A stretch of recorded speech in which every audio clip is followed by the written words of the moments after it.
Homework हुआ जी? कितने लोगों ने होमवर्क किया है? 1 2 3। हाँ,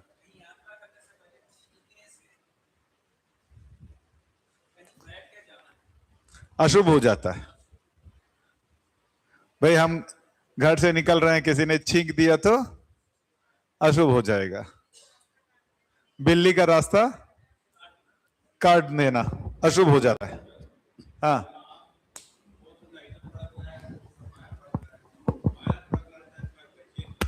बायां फर्क होता है तो बेचैन हो जाता हूं, कुछ अशुभ होने वाला है। हाँ, और दायां फरकने पे पैसा आने वाला है। कुछ नहीं होगा। कोई ऐसे बोलते हैं दायां फरकने पे पैसा आता है।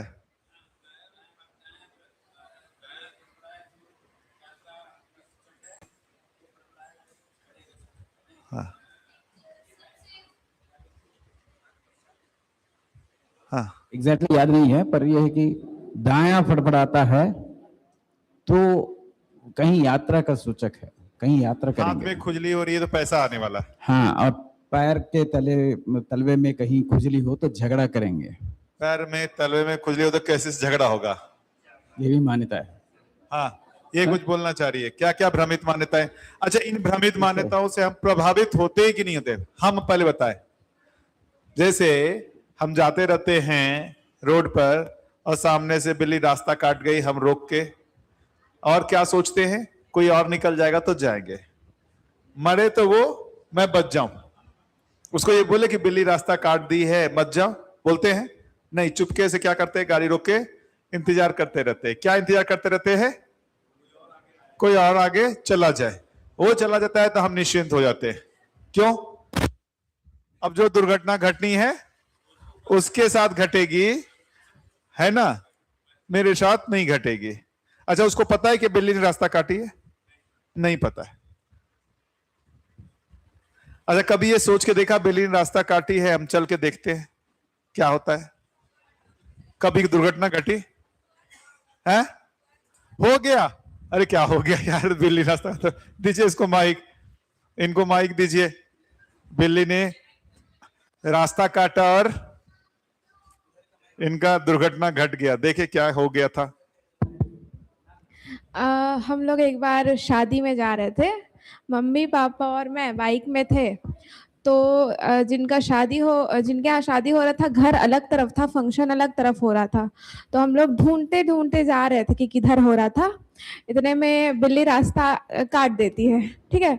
तो हम लोग उसको इग्नोर करके चले जाते हैं शादी में। फिर शादी में जैसे ही जाते हैं, ठीक ठाक होता है, फिर खाना वाना खाने के लिए जाते हैं, है ना। तो मेरे खाने में से चावल में से कीड़ा निकलता है बड़ा सा। हाँ। तो मैं पापा को दिखाती हूँ, देखो चावल में से कीड़ा निकला है करके। तो वो भी नहीं खाते। उसके बाद हम लोग कॉल करते हैं घर में कि हम लोग खाना वाना नहीं खा रहे हैं, तो आप लोग घर में बना के रखो करके। तो हमारे वापस आते तक घर में बना कर रखते हैं, फिर हम लोग घर में आकर के खाते हैं। बिल्ली रास्ता काटी, वो कीड़े निकल गए चावल में। अरे यार क्या है, कीड़े तो रहते ही हैं, ये कौन सी दुर्घटना है? अब देखिए आदमी कैसा, कीड़े निकल गए तो बिल्ली ने रास्ता काटा इसलिए चावल में कीड़े निकल गए। बिल्ली, ओ, सिर्फ आपके वाले में निकले, जिसका जिसका रास्ता नहीं काटे उस सब में कीड़े। हाँ, लेकिन इस परोसा जाएगा इसी में ही, बिल्ली जिसकी रास्ता काटी है उसी वाले में कीड़े आ गए। क्या क्या मान्यता मान करके देखिए बैठे हुए हम। ये जनरली इस तरह के जो सुपरस्टिशंस हैं, मैं तो मानता नहीं हूँ, जहां तक हो सके मानते नहीं, पर कभी कभी हो जाता है। तो भी लगता है कि क्या ऐसा है क्या। एक बार क्या हुआ कि शनिवार, हम लोग मानते हैं कि शनिवार के दिन लोहा को खरीदना नहीं चाहिए, लोहा खरीदते नहीं है। पर एक बार ऐसे हम लोग दुर्ग जा रहे थे रायपुर से कार से, रास्ते में हमको लगा कि एक कढ़ाई खरीदना था, तो हम जाकर के लोहे का कढ़ाई खरीद लिए। उस वक्त तो दिमाग में ऐसा कुछ नहीं था, खरीद लिए। फिर दुर्ग आते आते ऐसे कुछ हुआ कि सिग्नल में खड़े थे, पीछे से ट्रक आकर के सिग्नल जैसे ग्रीन हुआ, मैं धीरे धीरे चल रहा था, पीछे से ट्रक ने मार दिया मेरे को। मेरा जोरदार टक्कर हो गई, मेरा कार खराब हो गया उसमें। ठीक है, उस वक्त भी हमको कुछ लगा नहीं, फिर बहुत परेशान हुए, दुर्ग आए, फिर बाद में वापस जा करके उसका रिपेयरिंग वगैरह कराने के लिए 1 महीने के बाद गाड़ी तैयार होकर आई। तो सोचे तो पता नहीं इनके दिमाग में आया था, इन्होंने याद दिलाया, देखो हमने शनिवार के दिन लोहे का वो लोहा खरीदे तो ये एक्सीडेंट हुआ। जनरली हम लोग तो मानते नहीं है, पर हुआ तो है। हम लोग मानते नहीं है, उससे ऐसे कुछ नहीं, उसके बाद हमने ऐसे कुछ किया है, ऐसा कुछ नहीं है, पर हुआ है। जनरली क्या है, कोइंसिडेंस को हम लोग ले लेते हैं और वो सुपरस्टिशन के ऊपर बल आ जाता है। वही एक्चुअली में क्या ये कोई अव्यवस्था है समाज में रोड पे चलने का, उसके कारण हुआ, या हमने लोहा खरीद लिया इसलिए ट्रक वाले ने आके धक्का मार दिया? लोहा नहीं खरीदता तो ट्रक वाला धक्का आकर के नहीं मारता। अच्छा, ये मान्यता सिर्फ अपने देश में काम कर रही है कि यूएसए यूरोप में भी काम कर रहा है? वहां पर कोई दूसरा मान्यता, मतलब ये मान्यताएं सार्वभौमिक तो है नहीं, लेकिन दूसरी है ना। वही, लेकिन ये मान्यता तो सार्वभौमिक नहीं हुई ना। ये मान्यता जो, यदि ये सही है तो सार्वभौमिक सार्वकालिक होना चाहिए, या आपके लिए कोई हिसाब किताब नियम अलग काम कर रहा है? हिंदू कौन लोहा खरीद रहा है? कौन हिंदू लोहा खरीद रहा है? कौन हिंदू लोहा खरीदा? चलो इसका एक्सीडेंट कराओ। लोहा खरीदा, अच्छा हिंदू नहीं है, मुस्लिम है, चलो। अब बच्चा है, माँ हिंदू है, बाप जो है मुस्लिम है, अब नियम कंफ्यूज है, क्या करे यार, किसके आधार पर तय करे? माँ के आधार पर तय करे कि बाप के आधार पर तय करे? ये सब कोई नियम हो सकता है? ये कोई नियम है? नियम की बात पहले कर। देखिए, कोई भी घटना नियम से घटती है या रैंडम घटती है? हाँ, रैंडम घट रही है या नियम से घटती है घटनाएं? घटनाएं नियम से घटती हैं या घटनाएं रैंडम घटती है? सोचा जाए, घटनाएं नियम से घटती हैं या घटनाएं रैंडम घटित होती रहती हैं? क्या लगता है? सोच के देखा जाए, घटनाएं नियम से घटित होती हैं या रैंडम घटित होती रहती है? पंखा नियम से चल रहा है या रैंडमली चल रहा है? कभी चलेगा कभी नहीं चलेगा, या नियम से चल रहा है? इसमें तो कोई शंका नहीं है। ये खराब भी होगा तो किसी नियम से होगा, या जब मन होगा तब खराब हो जाएगा? नियम से ही है ना। घड़ी नियम से चल रही है कि रैंडमली? इसका कभी मन करता है चलने का, चलती है, अरे बहुत चल गया, मन नहीं है, नहीं चलेंगे, या नियम से चल रही है? कार नियम से चलता है या जब मन करता है तो कार चलता है, जब मन करता है कार नहीं चलता है? क्या लगता है, ऐसी कौन सी घटना है जो बिना नियम से चल रही है? ऐसी कौन सी घटना है जो बिना नियम से चल रही है? आप बताइए, कोई एक घटना जो बिना नियम के चल रही हो? सारी घटनाएं जो भी, ये माइक कैसे काम कर रहा है? नियम से। अब माइक सडनली खराब हो गया, अरे क्या हो गया, इसका मन खराब हो गया क्या? ये माइक का क्यों मन खराब हो गया? या नियम से वो खराब हो गया? क्या खराब हो गया? कुछ वायर यहां पर छूट गया होगा, बैटरी खराब हो गई, कुछ तो हुआ होगा। तो नियम से ही चल रहा है ना बेटा, जो भी चीजें हैं नियम से चल रही है। अब मेरा दुर्घटना घटा, वो भी किसी नियम से। दुर्घटना घटा किसी नियम से। वो नियम क्या है हमको नहीं पता, हम उसको किसी और नियम से जोड़ते रहते हैं। क्या वो एक्सीडेंट आपके साथ घटा या हर दिन घटता रहता है? क्या लगता है, एक्सीडेंट आपके साथ नहीं, संसार में हर दिन ही एक्सीडेंट हो रहा है ना।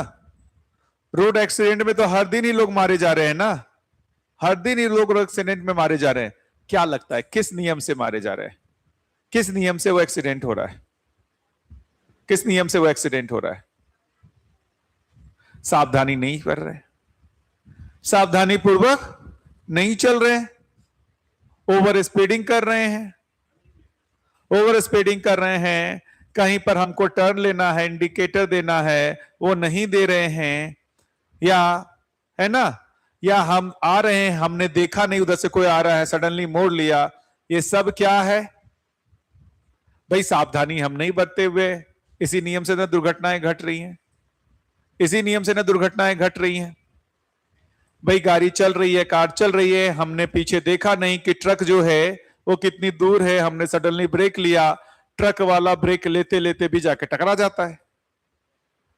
भाई हमारा तो नियम है ना, सडनली हमने ब्रेक ले लिया, लेकिन पीछे वाले को कहां से पता चलेगा? पीछे वाले को कैसे पता चलेगा कि आपने सडनली ब्रेक लिया, उसको भी लेना है? रिएक्शन टाइम होता है, फिजिक्स में पढ़ाता हूं मैं, रिएक्शन टाइम। आपके एक्शन लेने के जब वो देखता है, उसको रिएक्ट करने में थोड़ा समय लगता है, उतनी देर में दुर्घटना घट जाती है। या ट्रक वाला नींद में है, वो नहीं देख पाया, दुर्घटना घट गई।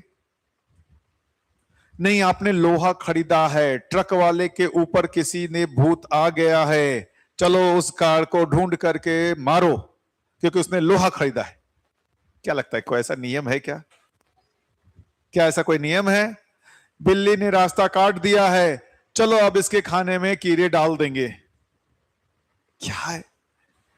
कैसे कैसे भ्रमित मान्यताएं हमने पाल के रखी हुई, कैसे कैसे भ्रमित मान्यताएं, कैसे भ्रमित मान्यताएं आती हैं? किसी ने बोल दिया, उससे किसी ने बोल दिया, हमारे अंदर भ्रम आ जाता है। किसी ने बोल दिया, हमारे अंदर भ्रम आ जाता है ना? क्रॉस से डरना चाहिए, क्रॉस से डरना चाहिए, है ना? तो क्रिश्चियन के भूत क्रॉस से डरते, मरने के बाद भी क्रिश्चियन का जो है वो मान्यता नहीं बदला है। मरने के बाद भी वो जो भूत है, क्रिश्चियन का भूत है, उसकी मान्यता नहीं बदली है कि क्रॉस से डरना है। और हिंदू भूत को क्रॉस से डर लगेगा, फूक के उसको उड़ा देगा। हिंदू भूत को किससे डर लगेगा? उनको हनुमान जी का फोटो दिखाओ, उससे डर लगेगा। ये सब क्या है? भ्रमित मान्यताएं। फिर से एक चीज, भूत से कितने लोगों को डर लगता है? ईमानदारी से हाथ उठाएं। भूत से कितने लोगों को डर लगता है? सही में उठाइए हाथ। भूत से डर नहीं लगता? अच्छा, भूत कहां है?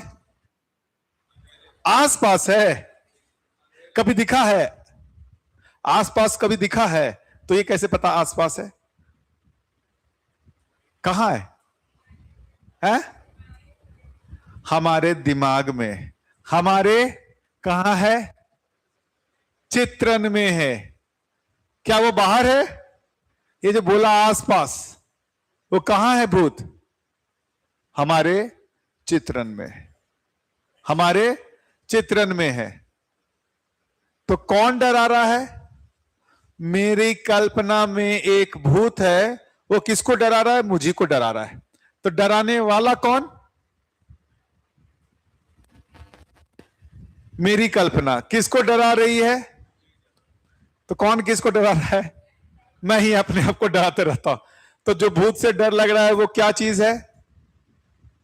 मैं ही अपने को डराता रहता हूं, मैं ही अपने को डराता रहता हूं, इस भ्रमित मान्यतावश। क्यों? कौन किसको डरा रहा है? मैं ही अपने आप को डराता हूं। जैसे ही कल्पना में आता है कि भूत है, लो हालत खराब। जैसे ही कल्पना में आता है कि बगल में भूत है, डरना शुरू, है ना? और वो लाइट जलाने पर फिर कल्पना में आता है? नहीं आता है। लाइट जलाने पर कल्पना में आता है? नहीं आता है। तो ये मानना कि भूत आएगा तो अंधेरे में आएगा, लाइट में आएगा तो हम तो देख लेंगे, लाइट में आएगा तो हम देख लेंगे, अंधेरे में आएगा तो हम नहीं देख पाएंगे। फिर क्या करते हैं? हर तरफ से कंबल ढक करके सो जाते हैं। भूत कैसे आएगा? हर तरफ से चादर को ऐसा ढक लेते हैं। अब बताओ भूत कैसे घुसोगे? अच्छा, करते हैं क्या? सब तरफ से चादर से ढक लेने पे अपने आप को सेफ महसूस करते हैं, बच गए। अब भूत किधर से घुसेगा, मैंने तो चादर ढक लिया है। ये लो, इतना कमजोर भूत है जो चादर के अंदर भी नहीं आ सकता। इतना तो छोटा बच्चा चादर के अंदर आ जाएगा, भूत चादर के अंदर नहीं आ पाएगा। क्यों? पूरा ढकते हैं ना, पैर को भी ढकते हैं, पूरा सर तक ढक करके तब अपने आप को क्या करते हैं, सेफ महसूस करते हैं। तो चादर से ढक लेने पर जो हमारा भय दूर हो जाता है, वो भी किस मान्यतावश, हमारी मान्यतावश। तो चादर से ढक लिया तो हम सुरक्षित हैं। ये भी कहां हुआ, हम सुरक्षित हो गए कि मान लिए सुरक्षित हो गए? मान लिए ना, मान आ रहा हूं मैं ऐसे। नहीं तो जो पलंग है उसके बगल में जो किनारा है उधर उसको सुला देंगे, हम इधर दीवार की तरफ सो जाएंगे, हम इधर दीवार की तरफ सो जाएंगे। भूत आएगा तो उधर से आएगा, ये दीवार से थोड़ी आ सकता है। अरे आदमी दीवार चीर के नहीं आएगा ना, तो भूत आएगा तो इधर से आएगा, दीवार से नहीं आएगा। तो हम बचे हुए पहले उसको निपटाएगा, तब तक वे तो हम निकल के भाग जाएंगे। कितने लोग ऐसा करते हैं? ठीक से करते हैं कि नहीं करते हैं? कहां है ये सब? ये प्रभाव, ये किस नियम से प्रभाव हो रहा है? ओह, हम भयभीत हो रहे हैं सब अपने भ्रमित कल्पनावश, भ्रमित कल्पनावश। आया ना? कुछ लगता है हमने देवी देवताओं का अपमान किया है, इसलिए घर में कुछ ऐसा घटना, दुर्घटना घट गई। कुछ तो किया है किसी ने। कितनी सारी भ्रमित मान्यताएं हमने पाल के रखी हुई हैं, कितनी सारी भ्रमित मान्यताएं हमने पाल की रखी हुई हैं, इसका हमको पता ही नहीं है। कितनी सारी भ्रमित मान्यताओं से हम संचालित हो रहे हैं, है ना? तो उसमें पहले 1 2 3 जी बताइए अंकल, आप कुछ बोलना चाह रहे थे? आप हाथ खड़ा किए हुए थे, माइक लिए थे, माइक ले लीजिए ना जी। ये जो हम भ्रम पाल के बैठे हैं, आंख फड़कना, बिल्ली रास्ता काट लेना, ये दरअसल हमको सचेत करता है कि आप जा रहे हैं कहीं, वहाँ अपनी सतर्कता रहें और सभी तरफ से काम में सुरक्षा से आप जाएं। ये हो सकता है, मेरे को लगता है। सुरक्षित रहने की कोशिश करें, गाड़ी चला रहे हैं तो नियमों का पालन करते हुए जाएं। इस टाइप से तो समझदार बन जाएं तो सुरक्षित रहेंगे। जी। समझदार बन जाएं। हाँ। मैं किसी रिलेटिव के यहाँ गया, जैसे ही पहुंचा सुबह से कौवा बोल रहा था, हमको पता था कि आज कोई आने वाला है। लो भाई, वो कौवा बोल, मेरे से पहले कौवा को पता चल गया, कौवा यहां से उड़ करके उनके यहाँ जाए, कहाँ आने वाला है कोई, लेकिन ये नहीं बता रहा है कौन आने वाला है। क्या मतलब, कौवा आता है तो कोई आने वाला होता है क्या? आप लोग मानते हैं?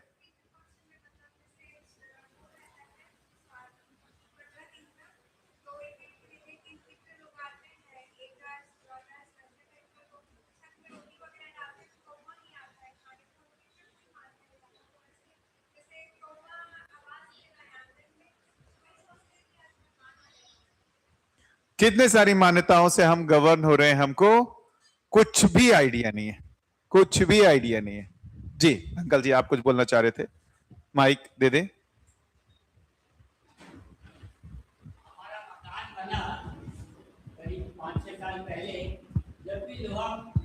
जी जी, वो माइक ले लेते ना। हाँ, लोहे लेने की बात आती थी, शनिवार पड़ जाता था, फिर काम काहे को रोकना, चलो आने दो। जब आते आते देखते रहे 2-4 बार, ऐसा कई बार हुआ, कोई भी घटना नहीं घटी, बल्कि और कई अच्छी बातें हो गई। तो मान्यता अब ये लीजिए, अब इनके साथ तो उल्टा हो गया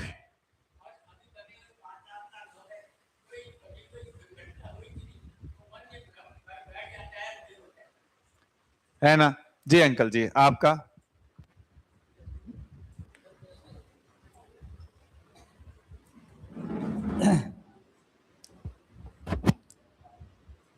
बहुत पहले मतलब सन 80 के आसपास हम लोग हरिद्वार जाते थे, तो गुरुदेव के पास उस समय ज़्यादा भीड़ नहीं रहती थी, हम लोग बैठ जाते थे और कुछ कुछ मन में, मैं उस समय तो ज़्यादा उम्र नहीं था, लगभग 18-19 साल का, तो कुछ कुछ बातें पूछते थे। तो एक बार ऐसी मौका मिला, तो आपने जो चर्चा किया कि शनिवार को हमको लोहे का सामान नहीं खरीदना चाहिए, मेरे गुरुदेव ने इसके बारे में बताया।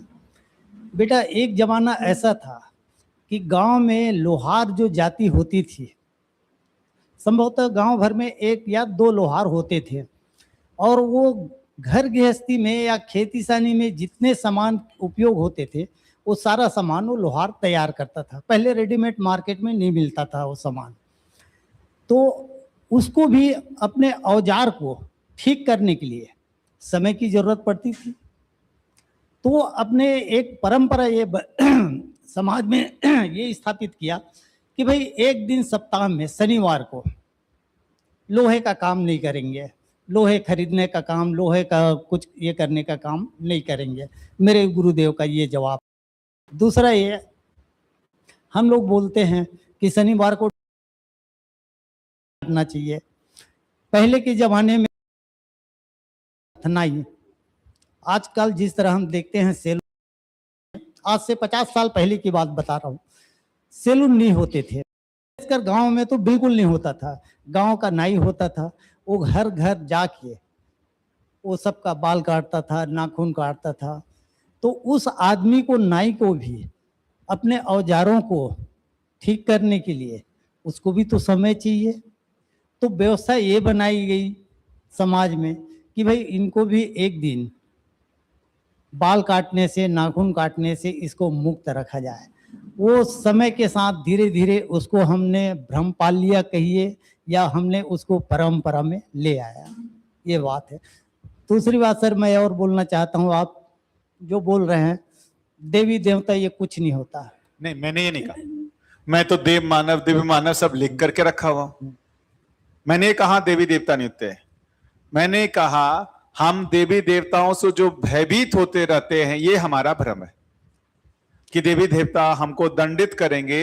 ये मैंने कहा ये भ्रम है, देवी देवता दंडित नहीं करते, देवी देवता हमारी जागृति में सहायता करते हैं। यस, तो मैंने हमारे कहा कि देवी देवता नहीं होते, मैं तो लिख के रखा हूं। वास्तव में परिवार में आस्तिकता पैदा करने के लिए हमारे पहले के जो बुजुर्ग रहते थे, वो अपने परिवार में बच्चे से लेके सभी को बोलते थे भाई शाम को आरती कर लो।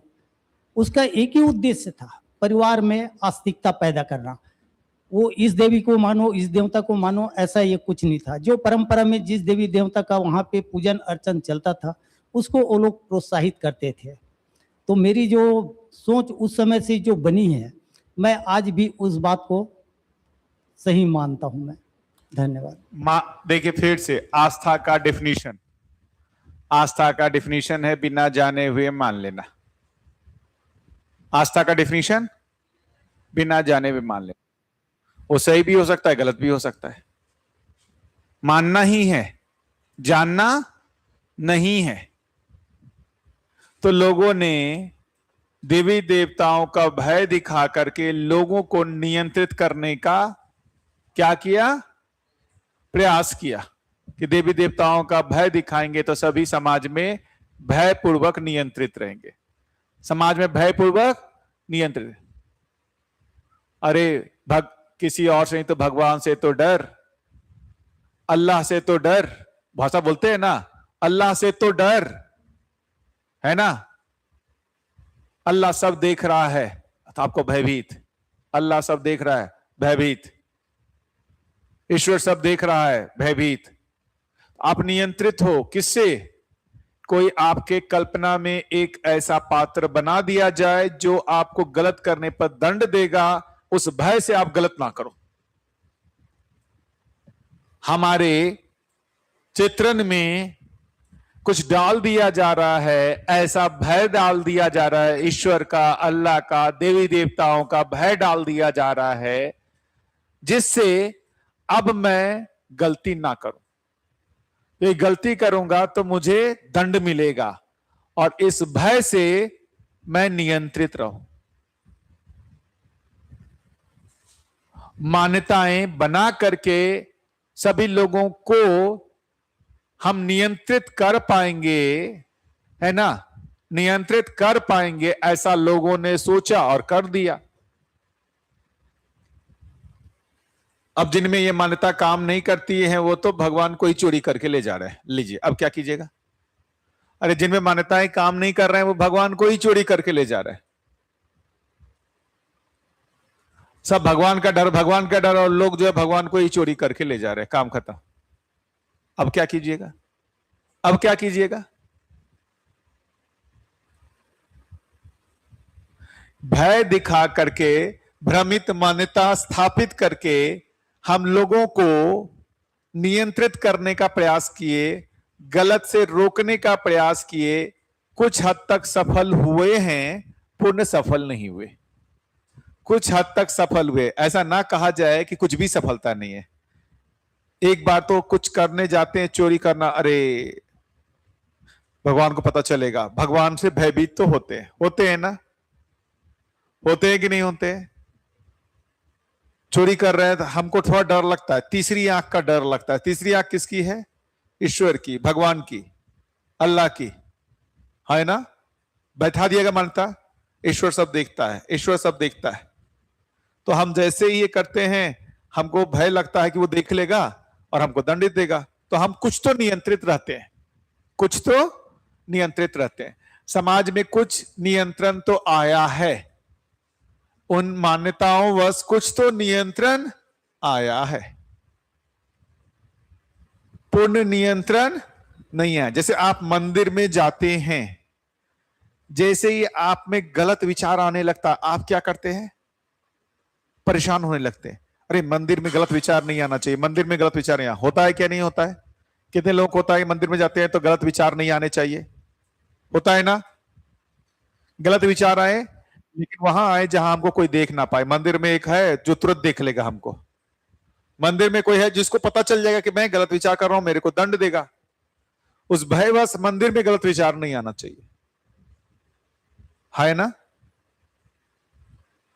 तो कितने सारे भ्रमित मान्यताओं के आधार पर हम जी रहे हैं, हमको पता ही नहीं है।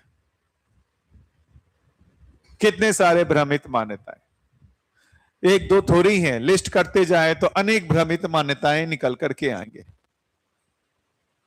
तो अस्तित्व किस नियम से काम कर रहा है, हमको उसका नियम नहीं पता है ना। तो हम क्या होते रहते हैं? परेशान होते रहते हैं। दूसरी तरह चमत्कार को नमस्कार, चमत्कार को नमस्कार। क्या चमत्कार? आप आए, ऐसा मैंने किया, हाथ निकालो, अरे बाबा बाबा, हाँ या ना? हो जाएगा कि नहीं हो जाएगा? आपको लगा ये तो चमत्कार है, चमत्कार है। आप क्यों नहीं चमत्कार? आप नहीं कर पा रहे इसलिए चमत्कार है ना। आप भी कर लेते तो चमत्कार रहता क्या? आप नहीं कर पा रहे, मैं कर ले रहा हूं।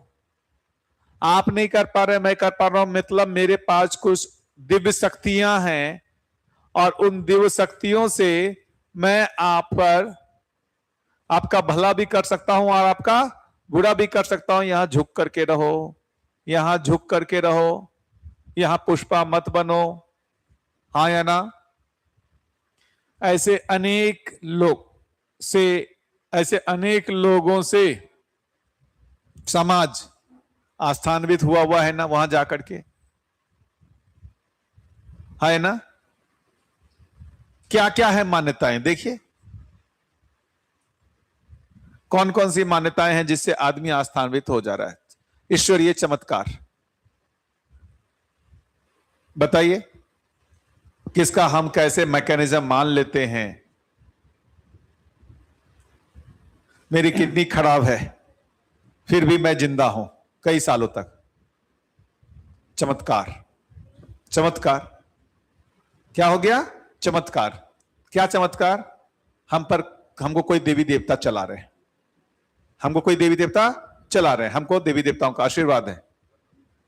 हर चीज को हमने चमत्कार से, बिना खाए पिए 3 साल से नर्मदा परिक्रमा कर रहे हैं। क्या इसका नियम हमको समझ में नहीं आ रहा है?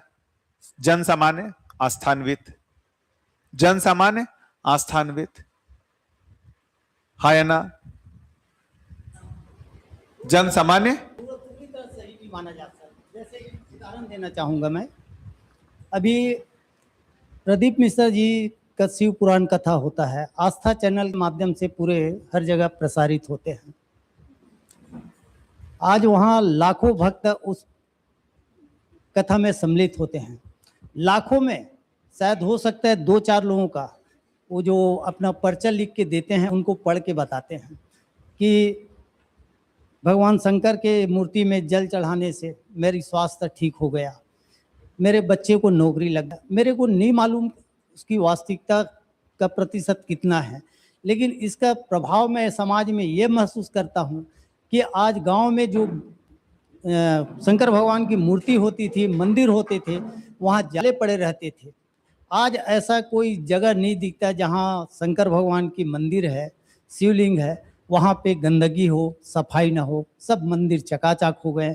भले ही लोगों को प्रत्यक्ष क्या फायदा हुआ है नहीं हुआ है, लेकिन लोगों की आस्था तो बढ़ी है इससे। और मैं समझ, मेरी जहाँ तक समझ है, इससे समाज में लोगों को फायदा ही हुआ है। क्या मतलब देखिए, ये सब आग्रह ही है, विनम्र आग्रह ही है, स्वीकार होता है, ठीक है, नहीं स्वीकार होता है, लॉजिकल नहीं लगता है, त्याग दें। कुल मिलाकर के दीनता को बढ़ावा, कुल मिलाकर के, अरे लाखों में एक भी वह दीनता को बढ़ावा। क्या दीनता? अपने दुख को दूसरों से दूर कराने की जो आश्रय प्रवृत्ति है उसको बढ़ावा। समझदारी का कोई कार्यक्रम नहीं है, हम उनके पूजा अर्चना करते रहे, हमारा दुख दर्द ठीक होता रहेगा। अरे शंकर जी यही चाहते हैं कि उनके समान हम जागृत हो जाएं। वो ये नहीं चाहते हैं कि हमारे पर जल चढ़ाते रहो, नमः शिवाय करते रहो। वो ये चाहते हैं भाई हमारे जैसे शिव हो जाओ। राम जी ये चाहते हमारे जैसे राम हो जाओ। कृष्ण ये चाहते हमारे जैसे कृष्ण हो जाओ। लोगों ने उनको जैसा बना दिया है वो वैसे हैं नहीं, वो देवी देवता वैसे हैं नहीं, लोगों ने उनको गलत प्रोजेक्ट कर दिया है।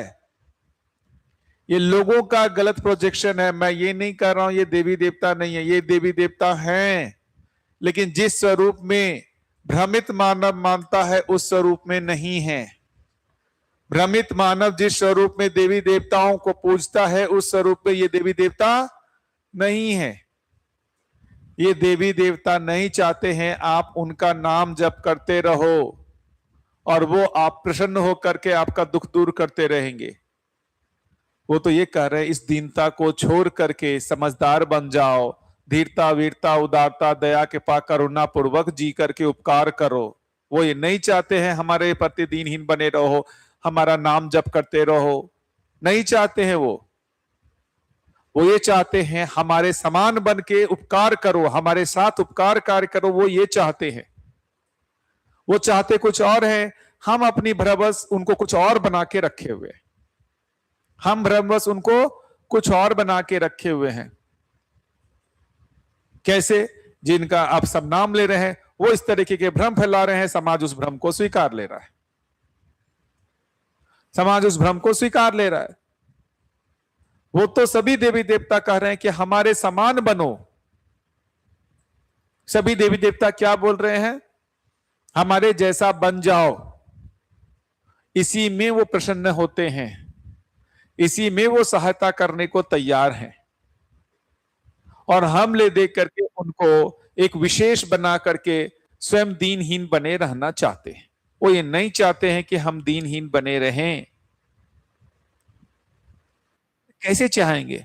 हम समझदार होते हैं, हम चाहेंगे कि हम अकेला समझदार बने रहें, आप दीनहीन बने रहो और हमारा पूजा करते रहो, हम आप पर प्रसन्न होकर के सुख बांटते रहें। ऐसा चाहेंगे आप क्या?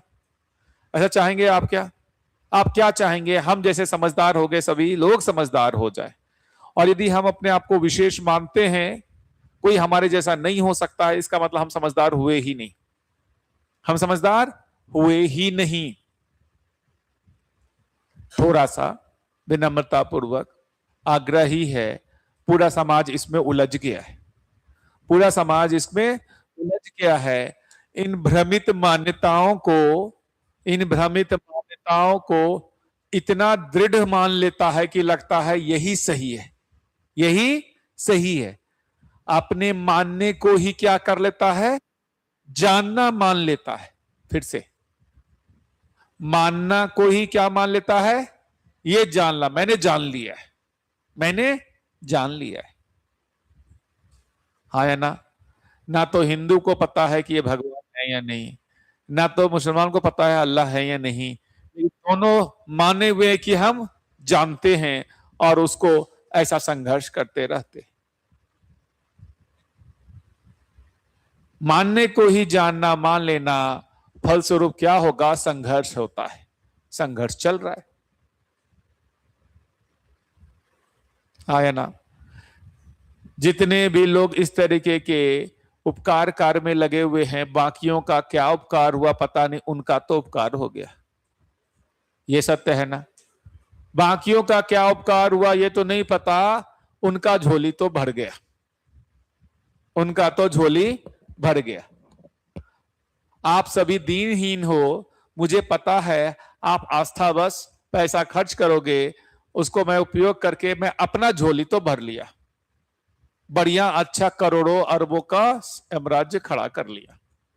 देख लीजिए सारे धर्मगुरुओं की क्या हालत है या नहीं है? क्यों ये व्यापार चल जा रहा है? क्योंकि मानव जो है, वो भ्रमित मानव जो है, उसका स्वभाव है दीनता। क्या है स्वभाव? दीनता। अपने दुख को दूसरों से दूर करवाना चाहता है, इसी कारण जो है वो पैसे खर्च करता है। अभी घर में कुछ हो जाए, है ना, घर में किसी को जेल हो जाए, कुछ हो जाए, हम भागते फिरेंगे, इतने ज्योतिष और ये तांत्रिक और ये सब बड़े बड़े, वो जो बोलेंगे हम पैसा खर्च करने को तैयार रहेंगे। मेरा दिमाग उस समय काम नहीं करेगा, बोलेंगे लाख रुपया दो, लाख रुपया देंगे, और उसमें योग संयोग से कभी क्या होगा, छूट भी जाएगा। अरे उनको यहां किया तभी बना। मैं नर्मदा मंदिर के सामने रहता हूं, बहुत सारे बड़े बड़े लोग आते, बहुत सारे। हमने तो देखा जिले के कलेक्टर, एसपी, मध्य प्रदेश के हाई कोर्ट के चीफ जस्टिस, मुख्यमंत्री, राज्यपाल, सब आते हैं वहां पर। क्या चीज के लिए? क्या चीज के लिए? जैसा अभी तक कृपा हम पर बना के रखे हैं, आगे भी कृपा बना के रखे। अंबानी भी हाथ जोड़ते रहते हैं, जैसा हमको अभी तक धन दिए हैं आगे भी देते रहिए, यही न है? तो थोड़ा सा कठिन तो लगता है, इन देवी देवताओं का मामला काफी वो लगता है। उसमें देखा जाए कि हमने इसको माना है या जाना हुआ है, मान लिया है या जाना हुआ है। जान लिया है तो अच्छी बात है, मान लिया है तो संभावना है सही भी हो सकता है, गलत भी हो सकता है। हाँ या ना? संभावना है सही भी हो सकता है, गलत भी हो सकता है। आस्तिक और नास्तिक में क्या डिफरेंस है? आस्तिक में क्या मतलब? जो बिना जाने हुए मान ले वो आस्तिक, और जो नहीं मानता वो नास्तिक। जानता कोई दोनों ही नहीं है, जानता दोनों ही नहीं है, जानता दोनों ही नहीं है। अब दबाव बनाते रहता है, आस्तिक बनो। अरे यार, मतलब बिना जाने हुए मान लो। वो घर में कहां गई, वो कहां गई पूजा? हाँ, मम्मी बोलते रहती है आस्तिक बनो, आस्तिक बनो। इसको लगता है क्यों जाए, क्यों जाए, परेशान हो रही है, ये मानती नहीं है। ये बोलती है मैं तो जान ली हो, मैं क्यों मानूं? संघर्ष हो रहा है कि नहीं हो रहा है? ऐसे मानने को लेके कितना संघर्ष हो रहा है। हम तो इनको तो छोड़ दीजिए, हमने देवी देवताओं को भी लड़वा दिया है, वो भी आपस में लड़ रहे हैं, वो भी आपस में लड़ रहे हैं। अल्लाह श्रेष्ठ तो इधर हमारे भगवान श्रेष्ठ, उनमें भी लड़ाई चलवा दी। जो चीज सार्वभौमिक नहीं है, सार्वकालिक नहीं है, इतने से समझ में आता है कि वो मामला कुछ गड़बड़ है। अब न्यूटन को हिंदू भी पढ़ता है, मुस्लिम भी पढ़ता है, क्रिश्चियन भी पढ़ता है न्यूटन के नियम को। क्यों पढ़ता है? वो मानना नहीं है, जानना है। वो मानना नहीं है, जानना है। उसको सबने करके देखा है, वो ऐसा काम करता है, तो वो जानना आ गया, तो सबको स्वीकार होता है। आइंस्टाइन, कोई बोलते हैं आइंस्टाइन ये था, यहूदी था, उसको नहीं पढ़ेंगे, हिंदू पढ़ते हैं ना? क्यों? क्योंकि जान लिया। तो जो जान लिया वो सार्वभौमिक हो जाता है, जो मान लिया वो सार्वभौमिक नहीं हो पाता। यदि हमारे देवी देवता, हमारे ईश्वर सार्वभौमिक नहीं हो पा रहे हैं, इसका मतलब इसको अभी नहीं जाना है। इसका मतलब इसको अभी नहीं जाना है। जानेंगे तो सार्वभौमिक होगा, सार्वकालिक होगा। सिंपल सी बात है। इसलिए हमारे ये आत्मा, परमात्मा, ईश्वर, देवी देवता शिक्षा में नहीं आ पाए हैं। यहां कोई रहस्य लग रहा है क्या? ये देवी देवता कोई रहस्य है? अरे कुछ नहीं है, जागृत मानव है। तो रहस्य किस बात का? किसी भी बात का रहस्य नहीं है। ये जितना भी है भ्रमित मान्यताओं के आधार पर जीना, वो सब क्या है? परतंत्रता है। सब क्या है? परतंत्रता। चाहे शनिवार के दिन लोहा खरीदें, या देवी देवताओं से डरते रहें, या बिल्ली रास्ता काट दे, या कुछ भी इस तरह की घटनाएं हैं, उस परतंत्रता से हम सुखी दुखी होते रहते हैं। उस परतंत्रता से हम सुखी दुखी होते रहते हैं, निरंतर सुखी नहीं हो पाते। निरंतर सुखी नहीं हो पाते। सब परतंत्रता ही है। क्यों? ठीक लगता है? भ्रमित मान्यताएं परतंत्रता ही है। आप बोलो जी, माइक दीजिएगा, बताइए। ये इधर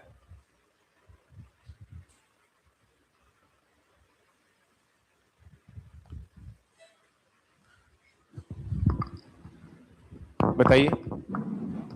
भ्रमित मान्यताएं, भ्रमित मान्यता। वैसे ये जो भ्रमित मान्यताएं आप जो बता रहे थे, इस पे अधिकतर बातें हैं जिन पर मैं विश्वास नहीं करता, लेकिन जहां पर बात आस्था की आती है, उस पर मैं ये मानता हूं कि अगर भ्रमवश हमें लगता है कि शंकर जी पर जल चढ़ाने से या उनकी पूजा करने से हमें विश्वास आता है, हमारे अंदर जागरूकता आती है, आत्मविश्वास आती है, साहस आती है, तो मेरे विचार से भगवान पर ये भ्रमित होकर मानना भी सही लगता है मुझे। क्या लग रहा है? हमारा सुख दुख हमारे समझदारी से है, या हमारा सुख उन पर जल चढ़ाने से है? हमारा सुख दुख तो हमारी समझदारी से है, किंतु अगर भगवान जी पर जल चढ़ाने से अगर विश्वास आ रहा है, श्रद्धा आ रही है, ताकत आ रही है, हमें अगर बल मिल रहा है, तो मुझे नहीं लगता कि ये गलत है। क्या ताकत आ रही है, क्या बल आ रही है, इसको भी आकलित किया जाए। कम से कम विश्वास तो आ रहा है सर। क्या विश्वास? आत्मविश्वास आ रहा है, मजबूती मिल रही है, ताकत मिल रही है, बस। अभी ये बोल रहे हैं उन पर जल चढ़ाने से मुझे आत्मविश्वास आ रहा है, कॉन्फिडेंस आ रहा है। क्या आ रहा है? कॉन्फिडेंस आ रहा है। किस चीज का कॉन्फिडेंस? किस चीज का कॉन्फिडेंस? सर एक श्रद्धा होती है, एक आस्था होती है जो उनसे जुड़ जाती है, जिस कारण लगता है कि हाँ ये राह सही है। कुछ समय के लिए मानसिक शांति भी हमें मिलती है। तो ये बेसिकली हमारे मन का ही खेल था। हमारे मन में ही हमने स्वीकार किया तो हमको शांति मिली। बाहर है या नहीं है हमको नहीं पता। ये हमारे, फिर से जैसा भूत हमको परेशान करता है, वैसे मेरे अंदर जो देवता है वो हमको शांति देते हैं। बात पकड़ में आई? जैसे हमारे मन का ही भूत हमको परेशान करता है, वैसे हमारे कल्पना में ही हमारे देवता हमको शांति भी प्रदान करते हैं। शांति प्रदान करने वाला कौन? हमारी कल्पना। किसको प्रदान किया? मुझे स्वयं को, जिसको आप बोल रहे हैं आत्मविश्वास, आप अपनी कल्पना में जिस देवता को बनाए उस देवता ने किसको बल दिया? आप ही को बल दिया। जैसे आपने अपनी कल्पना में भूत को बनाया, वो किसको डराया? मुझे ही डराया। इसके उल्टा भी होता है, मेरी कल्पना में जो ईश्वर को हमने बनाया, जिस देवी देवता को बनाया, उसने किसको शांति दिया? मुझे दिया। उसने किसको बल दिया? मुझी को दिया। बल देने वाला कौन? मैं। बल को लेने वाला कौन? मैं। बल देने वाला भी मैं ही हूं, बल लेने वाला भी मैं ही हूं। ये पकड़ में आ रही है मेरी बात? हाँ सर। मूल में ये है, मूल में ये है। हमको वो आत्मविश्वास किसने दिया? मेरी कल्पना में जो देवता है उसी ने मुझे आत्मविश्वास दिया। बाहर किसी ने दिया? किसने दिया? मैंने ही अपने आप को बल दिया। कितना सूक्ष्म है। मैं ही दो रूप में हूं। मैं ही एक देवता हूं और मैं ही एक मानव हूं। मैं ही देवता बन के आशीर्वाद दे रहा हूं, मैं ही मानव बन के आशीर्वाद ले रहा हूं। कितना सूक्ष्म है ना। तो जो आप बोल रहे हो आत्मविश्वास मिलता है, बल मिलता है, वो आत्मविश्वास बल जो है वो आपकी कल्पना से ही आता है। आप कल्पना करते हो इन देवी देवताओं की, वो आपके कल्पना में जैसे ही आते हैं आपको बल मिलता है। जैसे ही कल्पना करते हो भूत प्रेतों की, आपका बल छीन होता है। तो जो भी हमारे साथ घटित हो रहा है वो सब हमारी कल्पना का ही प्रभाव है। ठीक लगता है ये? अब आप बताएं, आपने देखा शंकर जी को? आपको पता है, मैं कहूं जानते हैं शंकर जी को? सर जानते तो नहीं, जानने पर का- होने का एहसास तो कर सकते हैं, महसूस कर सकते हैं। फिर से दो चीज, जानने का मतलब है, जानने का मतलब है अब उसमें कोई शंका नहीं है, कोई संदेह नहीं है।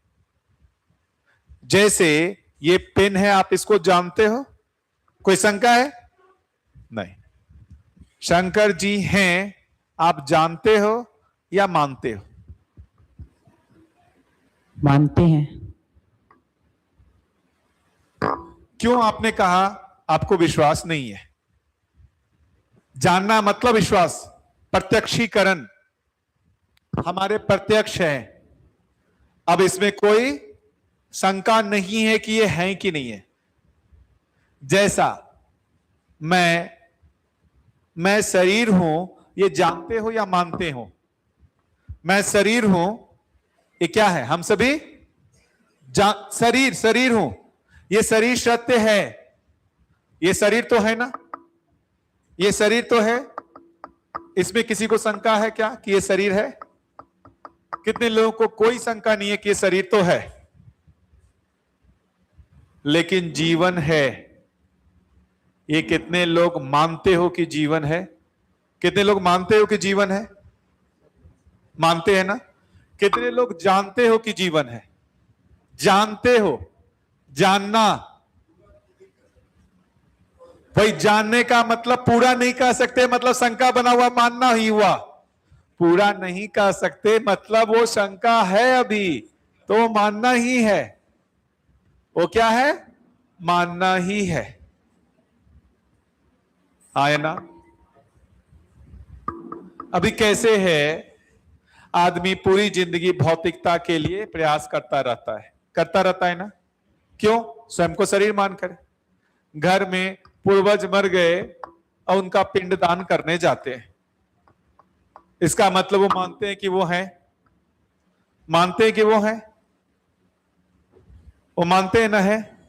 क्या वो जानते हैं कि है या नहीं है? मानते हैं या जानते हैं? मानते हैं ना।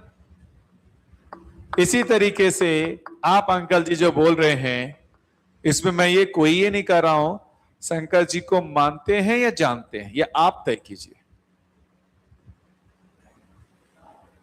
ये जी माइक माइक माइक दे दीजिए, महत्वपूर्ण बात। जी आप बैठ जाइए, फिर बाद में बात करते हैं आपसे। जी ये मानना जो है इतना खतरनाक है, हम अपने मानने को जानना कब मान लेते हैं ये पता नहीं चलता है। वास्तव में हमारे जितने भी देवी देवताएं हैं मान्यताओं में, इसको किसी भी व्यक्ति ने प्रत्यक्ष आंखों से तो नहीं देखा है। ये जितने भी देवी देवता हमारे ग्रंथों में, साहित्यों में जो गढ़ा गया है, उसको हम एक गुणों का समुच्चय के रूप में स्वीकार करते हैं। लक्ष्मी है,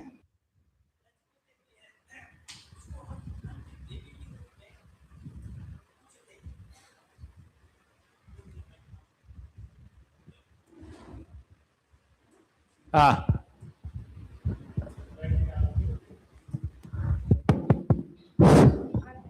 तो हमारी जो परंपराओं में जितने भी देवी देवताओं हैं, उनको विशिष्ट गुणों से विभूषित किया गया है, और हम उनके गुणों को ध्यान में रख के लक्ष्मी प्राप्त करना है तो हमको हमारे पास लक्ष्मी कैसे आएगी? कर्म करने से। हम कर्म करेंगे तभी हमारे पास लक्ष्मी आएगी। सरस्वती है, विद्या की देवी है। भाई हम अध्ययन करेंगे तभी हमें विद्या प्राप्त होगी, बिना अध्ययन के तो विद्या प्राप्त नहीं हो सकती। ऐसे हमारे ये में जो हमारे बुजुर्गों ने, जो ऋषियों ने हमें ये शिक्षा दी है, ये मेरी समझ है। वही तो कह रहे हैं ना, हमारे बुजुर्गों ने बहुत सारी मान्यताएं दी हैं, हम उसको जांचे कि ना जांचे।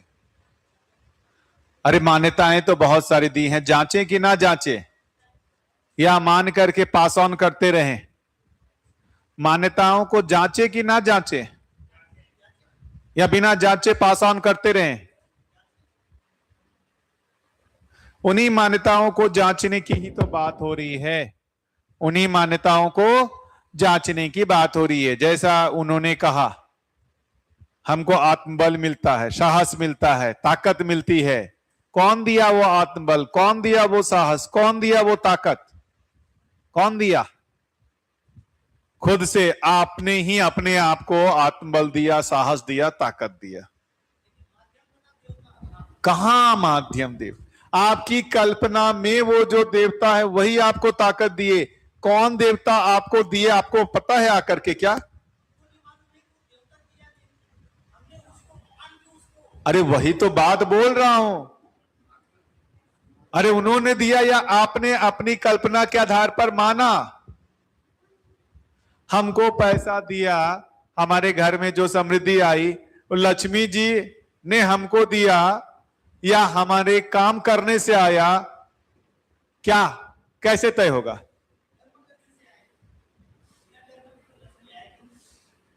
तो लक्ष्मी जी ने लाके दिया, तो लक्ष्मी जी ने दिया, ये क्या करते हैं? हम मानते हैं ना। तो जो इन्होंने कहा वो महत्वपूर्ण भाग है। हमको साहस मिलता है, उत्साह होता है, आत्मबल मिलता है। वो कहां से आता है? मेरे से ही है। तो एक सूत्र है, एक सूत्र है, पवित्र विचार ही मनोबल है। लिख लीजिए, पवित्र विचार ही मनोबल है। जैसे ही हमारे विचार पवित्र होते हैं, हमको मनोबल मिलता है। कौन देता है? मेरे पवित्र विचार ही मुझे बल देते हैं। किसी देवता ने बल दिया, मेरे पवित्र विचार ने ही मुझे बल दिया। पवित्र विचार ही मनोबल है। ये ठीक लगता है या कोई हमको मनोबल देते हैं? कोई बाहर का कोई जीवन हमको मनोबल देते हैं, या हमारे पवित्र विचार ही हमको मनोबल देते हैं? क्या लगता है भैया, क्या ठीक लगता है? हमारे विचार ही हमें मनोबल देते हैं, किंतु उसका माध्यम हो सकता है भले वो कोई और से हो। वो और कहां है? हमारे मस्तिष्क में, मन में, हमारे चित्रण में। हमारे चित्रण में ही है ना, कहीं और से कहां है? आप स्वीकारते हो तो आपको बल मिलता है, आप नहीं स्वीकारते हो तो बल नहीं मिलता है। अरे इतनी सी बात तो है, सिंपल सी। अरे क्रिश्चियन वहां जा करके शंकर जी के मंदिर में उसको बल मिलता है क्या? नहीं, नहीं मिलता है ना। क्योंकि उसको वो- बल कहाँ मिलता है? क्योंकि वो पहले से मान चुका है कि मेरी आस्था यहाँ से जुड़ी ही नहीं तो है। इसका मतलब वहां से बल नहीं मिलता, हमारी मान्यताओं से बल मिलता है। यदि वहां से बल मिलता तो क्रिश्चियन को भी मिलता, मुस्लिम को भी मिलता, हिंदू को भी मिलता। क्या वो देवी देवता डिफरेंशिएट कर रहे हैं क्या? सर, देवी देवता तो गलत नहीं कर रहे हैं, परंतु मानव ने ही उनको गलत कर दिया, अलग अलग में बांट दिया। तो इसका मतलब जो बल मिल रहा है वो हमारी कल्पना से ही मिल रहा है। यदि मिलना होता तो चाहे कोई भी आदमी आए, सबको बल मिलता। उनको बल मिलता है जाकर के चर्च में, मुस्लिम को बल मिलता है जाकर के मस्जिद में। क्यों मिलता है? क्योंकि वो उनकी मान्यता है। आप मस्जिद में जाओगे, चर्च में जाओगे, आपको बल मिलता है? नहीं मिलता। मुझे सभी जगह पे बल मिलता तो है। क्योंकि आप हर चीज को मानते हो, उनको भी मानते हो, इनको भी मानते हो। जिनको मानोगे उनको बल मिलेगा। आपका कहना बिल्कुल उसके- सही है। और उसका क्या, यहीं पर हम मानेंगे तो हमको यहीं पर बल मिलेगा। क्या भगवान उनको मंदिर में क्या हमने स्थापित किया? आप बना देंगे और फिर वो आकर के रहेंगे, वो आपके अधीन है।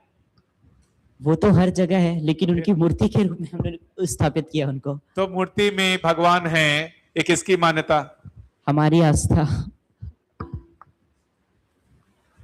तो सूक्ष्म है ना, सूक्ष्म है। सब कुछ हमारे कल्पना में है। स्वप्न में कभी भय लगता है?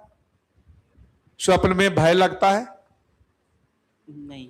स्वप्न में कोई भयभीत हुए हैं? एक अंकल जी, स्वप्न में कितने लोग भयभीत हुए हैं? ठीक से हाथ खड़ा करें। स्वप्न कौन बनाता है? स्वप्न कौन बनाता है? और उस स्वप्न में भयभीत कौन होता है? किसने किसको भयभीत किया?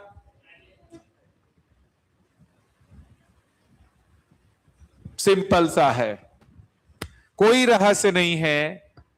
हम रहस्य में ना जाएं। क्या अपेक्षा है? मैं आपको रहस्य की ओर धक्का दूं या समझदारी की ओर, स्पष्टता की ओर ले जाऊं? और ले जाओ ना। क्या रहस्य में और ले जाने का प्रयास करो? मैं बिल्कुल नहीं कह रहा हूं कि इन देवी देवताओं को ना मानो। जिनको मानने से बल मिलता है माना जाए, लेकिन वो मानना हमारे में है, इसको जाना जाए। वो मानना मेरे में ही है। बल देने वाला मैं ही हूं और बल को स्वीकार करने वाला भी मैं ही हूं। क्या मजेदार बात है ना? क्या मजेदार बात है ना? और हो सकता है कि बाहर हो भी ना भी हो, हमको क्या पता। ठीक है जी, अंकल बैठ जाइए। मैं आपका कहना बिल्कुल सही है, बस वही चीज मेरे दिमाग में भी आया है कि हमारे इवन पुराने ग्रंथों में या फिर हमारे जितने भी उसमें पहले इसमें पुराणों में बताया गया है कि भगवान हमारे अंदर ही विराजमान है। भगवान अंदर ही है, हम में ही है। तो बल देने वाला भगवान मतलब हम खुद ही भगवान हैं, हमारे अंदर हैं और उसी से बल मिलता है। तो ये बिल्कुल सही है आपका कहना जो है कि बाहर से कहीं से नहीं मिलता, हमारे अंदर से ही शक्ति हमको मिलती है। बहुत ही बढ़िया, एक अच्छा डिस्कशन हो गया। कुल मिलाकर के हम कर क्या रहे हैं? कुल मिलाकर हम कर क्या रहे हैं? इस दर्शन को हम क्यों पढ़ रहे हैं? अपने ही देव स्वरूप को हम चित्रित कर रहे हैं। अपने ही देव स्वरूप को हम चित्रित कर रहे हैं। क्यों चित्रित कर रहे हैं? हम उस देव स्वरूप को चित्रित करके जब तक चित्रित नहीं करेंगे, उनके जैसा बनने का प्रयास कैसे करेंगे? अरे हम पहले करोड़पति बनते हैं या करोड़पति बनने की कामना पहले आती है? क्या आती है पहले? पहले कामना आती है, फिर हम प्रयास करते हो बन जाते हैं। तो पहले हमारे में देव स्वरूप का चित्रण बन जाए, वैसे देव स्वरूप में होने की कामना बन जाए, फिर प्रयास करेंगे तो हम देव स्वरूप हो जाएंगे। सिंपल सा बात है, सिंपल सी बात है। क्या बात यहां कही जा रही है? क्या बात यहां कही जा रही है कि हम अपने ही देव स्वरूप को पहले चित्रित कर लें स्वयं में। कि जैसे जैसे प्रखर हैं तो प्रखर देवता, प्रखर देवता का मतलब है कि प्रखर जो इस दया कृपा करुणा के स्वभाव से जीने लगेगा, प्रखर जब जागृत मानव हो जाएगा, वो कैसा जिएगा, उसके जीने का पूरा स्पष्टीकरण हो जाएगा। उसके भाव कैसे होंगे, उसके विचार कैसे होंगे, उसके मन वृत्ति चित्त बुद्धि कैसे काम करेंगे, इसको जब मैं कल्पना में लेते आता हूं, फिर मेरी कामना होती है कि मैं वैसे देवता के स्वरूप में हो जाऊं। अभी तक हमने करोड़पति बनने की कामना की, अभी तक हमने IAS IPS बनने की कामना की, अब ये दर्शन बोल रहा है हम देवता बनने की कामना करें। किसकी कामना करें? देवता बनने की कामना करें। देवता कोई रहस्य नहीं है। क्या है देवता बनने की कामना का मतलब? समझदारी से युक्त होकर के समझदारी पूर्वक जीना ही देवता बनने का स्वरूप है। यही है कामना। क्या लगता है कितने लोग ऐसी कामना को अपने में बनाना चाहते हैं? ठीक से हाथ खड़ा करें। वाह, बहुत ही बढ़िया। ये मैं पिछले 6 दिनों से जो प्रयास कर रहा हूं, मात्र इतना ही प्रयास कर रहा हूं कि आपको अपने ही देव स्वरूप दिख जाए। आप अपने ही जो विकसित चेतना में आप कैसे दिखेंगे, ये स्वरूप आपको दिख जाए और वो कामना बन जाए कि मुझे वैसा बनना है। अभी तक हम दूसरों के जैसा बनने का प्रयास किए, अभी हम अपने ही देव स्वरूप को पहले चित्रित कर लें और उनके जैसा बनने का हमारे में कामना बनता है तो धीरे धीरे धीरे बन जाएंगे। करोड़पति बनने की कामना होती है तो धीरे धीरे धीरे करोड़पति बन जाते हैं। देवता बनने की कामना होगी तो धीरे धीरे धीरे प्रयास करेंगे तो देवता बन जाएंगे। कोई रहस्य नहीं है कि कुछ विशेष जीवन ही देवता बने, हम तो दीनहीन ही बने रहेंगे, हम तो देवता नहीं बन सकते हैं। ये समाज ने ऐसा मान लिया है। मैं उस मान्यता को आप लोगों के बदलने का प्रयास कर रहा हूं। समझ में आ रही मेरी बात? ये दर्शन को जब हम ये पूरा परिचय शिविर कर रहे हैं, पूरा विधिवत दर्शन के जो पुस्तकें हैं उसको अध्ययन कराया जाता है। अध्ययन कराने का उद्देश्य क्या है? आप में आपके ही देव स्वरूप का दर्शन हो जाए, आप में ही आपके ही देव स्वरूप का दर्शन हो जाए। जो सुंदर दिखने की कामना है, वो सुंदरता क्या है वो आपको स्पष्ट हो जाए। सुंदरता क्या है वो स्पष्ट हो जाए। व्यक्तित्व का सौंदर्य, जो व्यक्तित्व का सौंदर्य है वो आपको स्पष्ट हो जाए कि देव प्रिया एक देवी के रूप में होगी तो देव प्रिया देवी का आचरण कैसा होगा, देव प्रिया देवी का विचार कैसा होगा, देव प्रिया देवी का चित्रण कैसा होगा, देव प्रिया देवी का मन कैसे काम करेगा। ये जब हम में चित्रित हो जाएगा तो अब हमको ये दिखेगा, ये तो है देव प्रिया देवी का चित्रण, लेकिन जो वास्तविक में देव प्रिया है वो उस स्वरूप में नहीं है। लेकिन हमारा कामना बन गया कि ये जो है देवी, मुझे ऐसी ही देवी बनना है।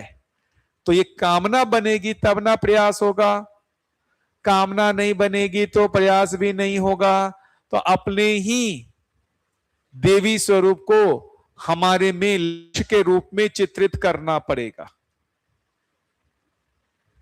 पकड़ में आ रही है मेरी बात? पकड़ में आ रही मेरी बात? मैं भी क्या कर रहा हूं, अपने ही देव स्वरूप को स्वयं में चित्रित करने का प्रयास करता रहता हूं। मैं ही देखता हूं कि मैं ही देव स्वरूप होकर के कैसा विचार करूंगा, मेरा व्यवहार कैसा होगा, मेरे भाव कैसे होंगे। मैं बारंबार उसको सोचता हूं, उसके रिलेटिव देखता हूं। मैं उस देव स्वरूप में नहीं हूं तो मुझ में क्या आता है? एक कामना आती है, मैं इस देव स्वरूप में हो जाऊं, मैं इस देव स्वरूप में हो जाऊं। प्रयास कर रहा हूं, आज नहीं तो कल, नहीं तो अगले जन्म, नहीं तो उसके अगले जन्म हो ही जाएंगे। हर मनुष्य देवता बन सकता है, हर मनुष्य देवता बन सकता है। दिक्कत यही है कि वो जो सौंदर्य है, वो जो सौंदर्य है, वो जो सुंदरता है, वो सुंदरता इस भाव विचार की सुंदरता को छोड़ करके वो शरीर की सुंदरता में ही अटका हुआ है। वो भाव विचार की सुंदरता को, जीवन की सुंदरता को छोड़ करके इस शरीर की सुंदरता में अटक गया, पद की ही सुंदरता में अटक गया, मान सम्मान की सुंदरता में ही अटक गया।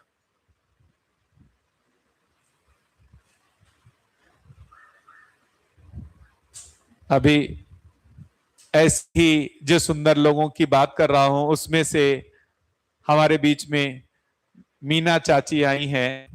मीना चाची इस अभ्युदय संस्थान के संस्थापक में से हैं, है ना।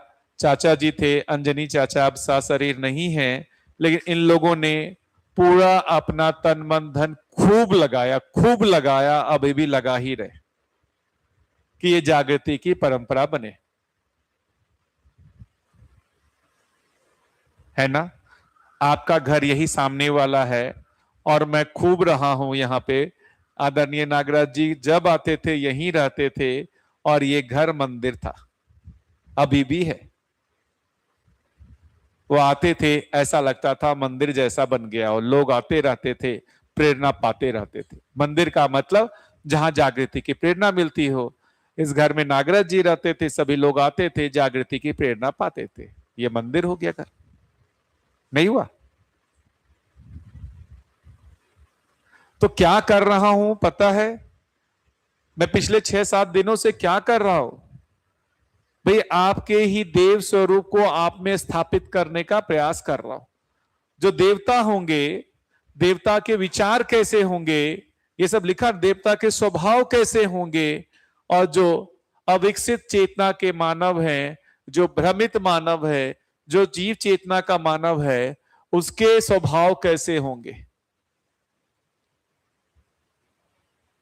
तो यदि ये देव, पशु मानव, राक्षस मानव को इसका जब तक अनुमान नहीं होगा, क्या वो यहां से यहां पहुंच पाएगा?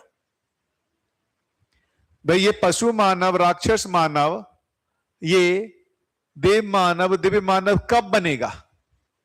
कब बनेगा बताइए? पशु मानव, राक्षस मानव, देव मानव, दिव्य मानव कब बनेगा? जब उसको पता चलेगा ना कि देव मानव, दिव्य मानव जैसी कोई चीज होती है। क्या?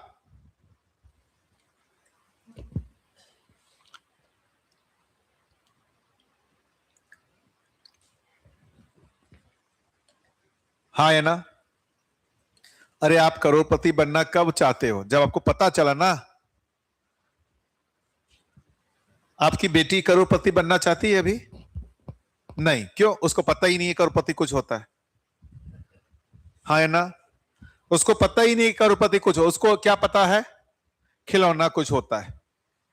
मुझे बबल गन चाहिए, मुझे डॉल चाहिए, उसको जो पता है वही चाहिए। धीरे धीरे बड़ी होगी, पता चलेगा अच्छा करोड़पति बन के सुखी हुआ जा सकता है, तो करोड़पति बनने की कामना हो जाएगी। करोड़पति बनने की कामना हो जाएगी। क्यों? जैसा आप लोगों में हुआ होगा। लखपति, करोड़पति, कुछ तो पति, कुछ तो पति होने की कामना।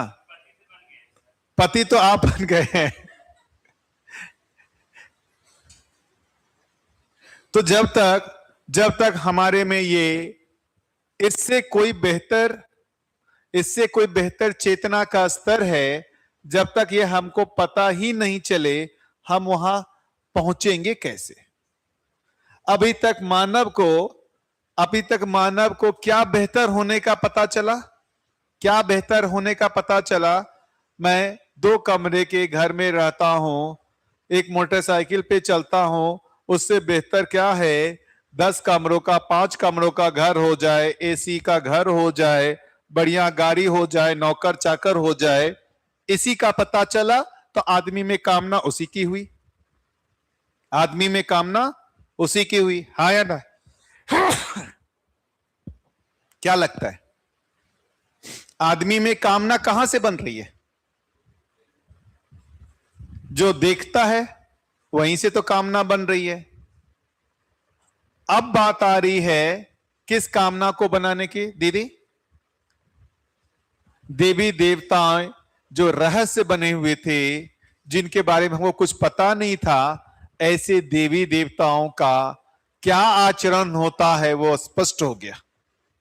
ये है देवी देवता। देवी देवताओं का क्या स्वभाव होता है, देवी देवताओं के क्या विचार होते हैं, क्या है देवी देवता, अब कोई रहस्य नहीं। क्या है देवी देवता, इसको देख लिया जाए।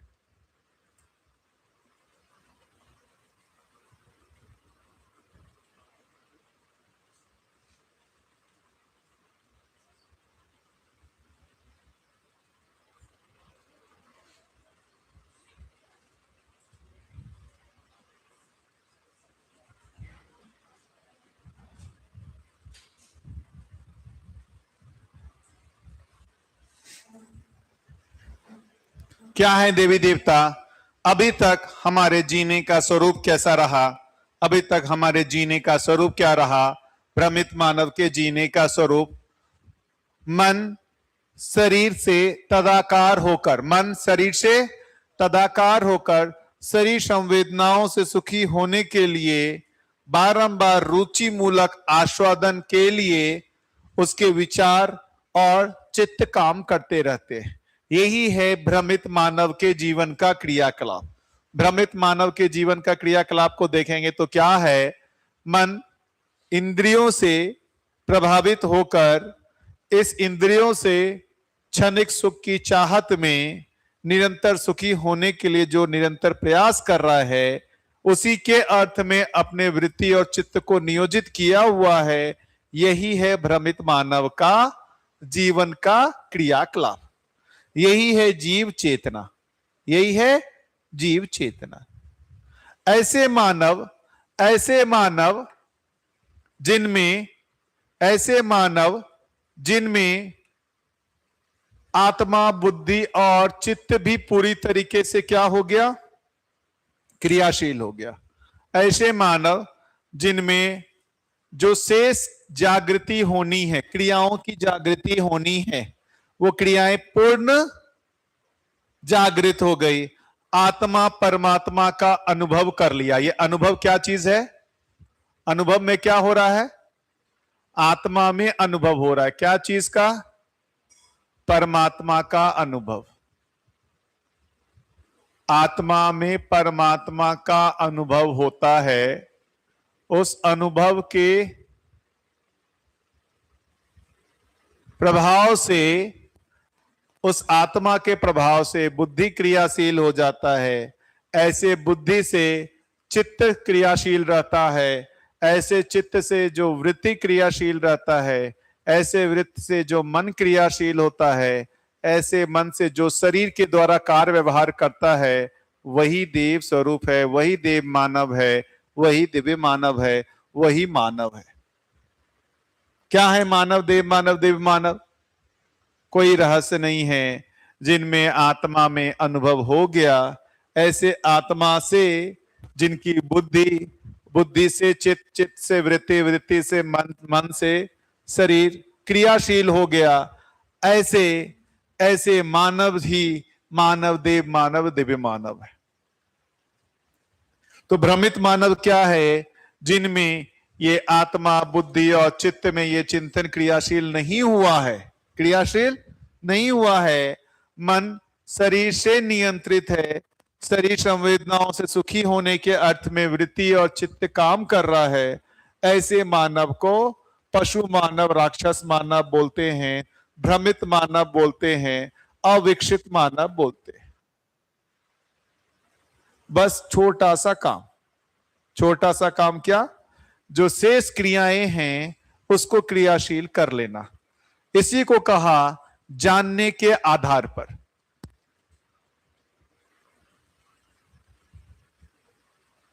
इस जानने के आधार पर,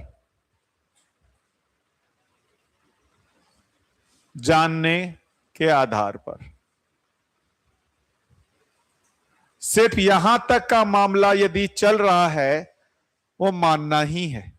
सिर्फ यहां तक का ही मामला है तो वो क्या है, मानना ही है।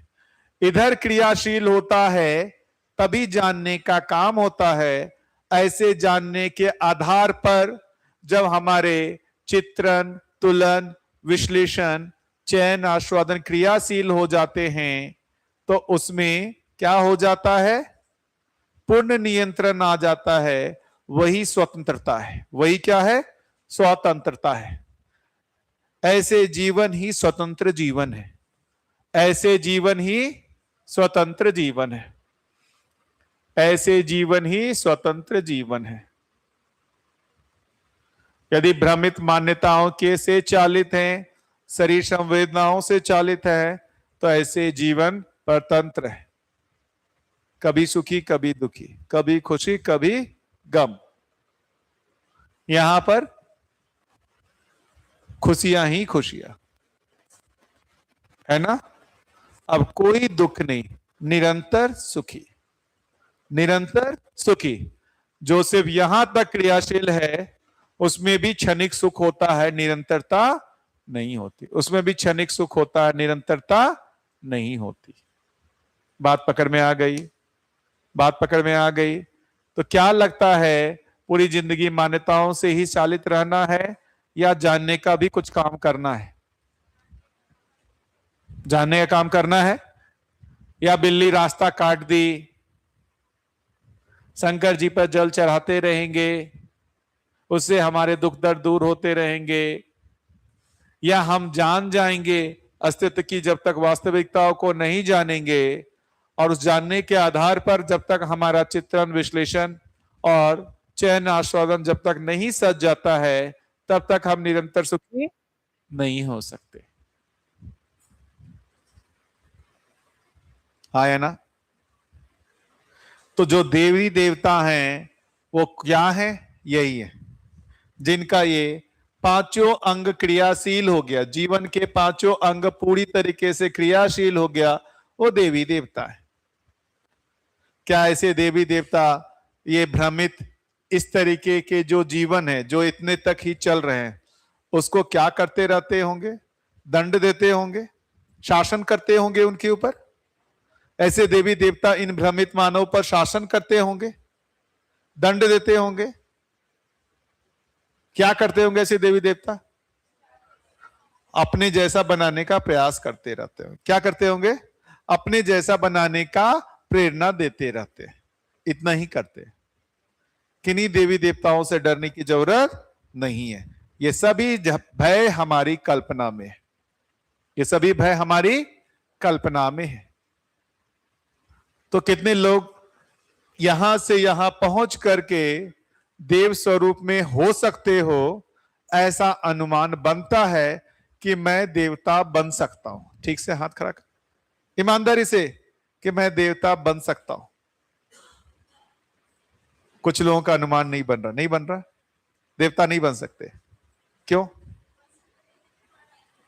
अच्छा, फिर से मैं बोल रहा हूं, अभी बने या 10 जन्म में बने या 100 जन्म में बने, बन सकते हैं ये तो बताइए। बन सकते? अभी बनेंगे नहीं बनेंगे मैं नहीं पूछ रहा हूं, बन सकते हैं मैं ये पूछ रहा हूं। बन सकते हैं ना? इतनी पॉसिबिलिटी भी आ गई, बड़ी बात हो गई ना। ये पॉसिबिलिटी आ गई कि अब हम ही देवी देवता बन सकते हैं। हमको पूरी जिंदगी दीनहीन बन करके नहीं जीना है। तो अब हम जब जाएं मंदिर में, भैया जब हम मंदिर में जाएं तो क्या चीज की प्रेरणा लें? क्या चीज की प्रेरणा लें? आपके जैसे हम कैसे जागृत मानव बन जाएं, इसकी प्रेरणा लें। यदि इन देवी देवताओं से कुछ मांगने की चीज है तो क्या मांगने की चीज है? आप जैसे कैसे जागृत मानव बन जाओ, उसमें हमारा आप सहयोग करो। यही है मानने की चीज। और ये मांगना नहीं है, ये आप में कामना है, वो देने के लिए बैठे हुई हैं। वो बिना मांगे देते हैं, वो बिना मांगे देते हैं। मैं एक देवता के साथ रहा हूं, बिना मांगे। जागृति की प्रेरणा बिना मांगे, जागृति के लिए मार्गदर्शन बिना मांगे सबको देते रहे। आप मांगने जाओगे, अच्छा ये मांगने आया है, चलो इसको दे देते हैं। जो मांगने नहीं आया उसको नहीं देंगे। आप मांगो या ना मांगो वो देते ही हैं। तो मांगने की जरूरत भी नहीं है। मांगने की जरूरत भी नहीं है, सिर्फ कामना होने की जरूरत है। सबसे बड़ा काम क्या है? कामना। क्या? मैं कैसे जागृत हूं, मैं जागृत मानव पर कैसे छोड़ दे, मैं जागृत मानव बन जाऊं, ये कामना पहले। फिर दूसरी कामना कि कैसे हो जाऊंगा जागृत मानव। तो पहली कामना क्या? कि मैं जागृत मानव बन जाऊं, मैं देवी देवता बन जाऊं। कहां बनता है अभी? अभी तो सारा जो है यही पर मामला अटका हुआ है, इसी से सुखी होने का। ये व्हाट्सएप आस्वादन, इंस्टाग्राम आस्वादन छोड़े तब तो कामना बने। ये व्हाट्सएप छोड़ता ही नहीं है, ये इंस्टाग्राम छोड़ता ही नहीं है, ये यूट्यूब छोड़ता ही नहीं है, ये रील्स छोड़ता ही नहीं है। इससे छूटे तब तो कामना बने, इससे छूटे तब तो कामना बने। ये हमारे को ऐसा उलझा लिया है कि कुछ सोच विचार चलना ही नहीं है, हमेशा मन बाहर ही उलझा रहे। क्या कर दिया? मन को हमेशा ही बाहर उलझा दिया। ये इसको मौका ही नहीं दे रहे हैं कि कुछ सोचे विचार करे, इसको मौका ही नहीं दे रहे हैं। यही बाहर हमेशा परावर्तित रहता है, किसी ना किसी माध्यम से सुखी होने का प्रयास करता रहता है। चित्तवृत्ति के पास अवसर ही नहीं आता है सोचे विचार करे। अभी थोड़ा बहुत अवसर आ भी रहा है, बीच बीच में कुछ आ जाता है, मोबाइल खुल जाता है, कुछ आस्वादन होने लग जाता है। यहां रहते हुए हम गायब, यहां रहते हुए हम गायब। क्यों? कितनी बार गायब हुए? यहां रहते हुए कितनी बार गायब हुए? बताना। बहुत बार ना। क्योंकि मन का बेसिकली हुआ क्या मामला, जीवन की शक्तियों का निरंतर बहिर्गमन हो रहा है। जीवन की शक्तियों का निरंतर बहिर्गमन। क्या बहिर्गमन? बाहर से निरंतर सुखी होने का प्रयास, बाहर से निरंतर सुखी होने का प्रयास। क्या कर रहा है जीवन? हमेशा बहिर्गमित हो रहा है, बाहर से सुखी होने का प्रयास। जबकि सुख तो उसका अंदर से है।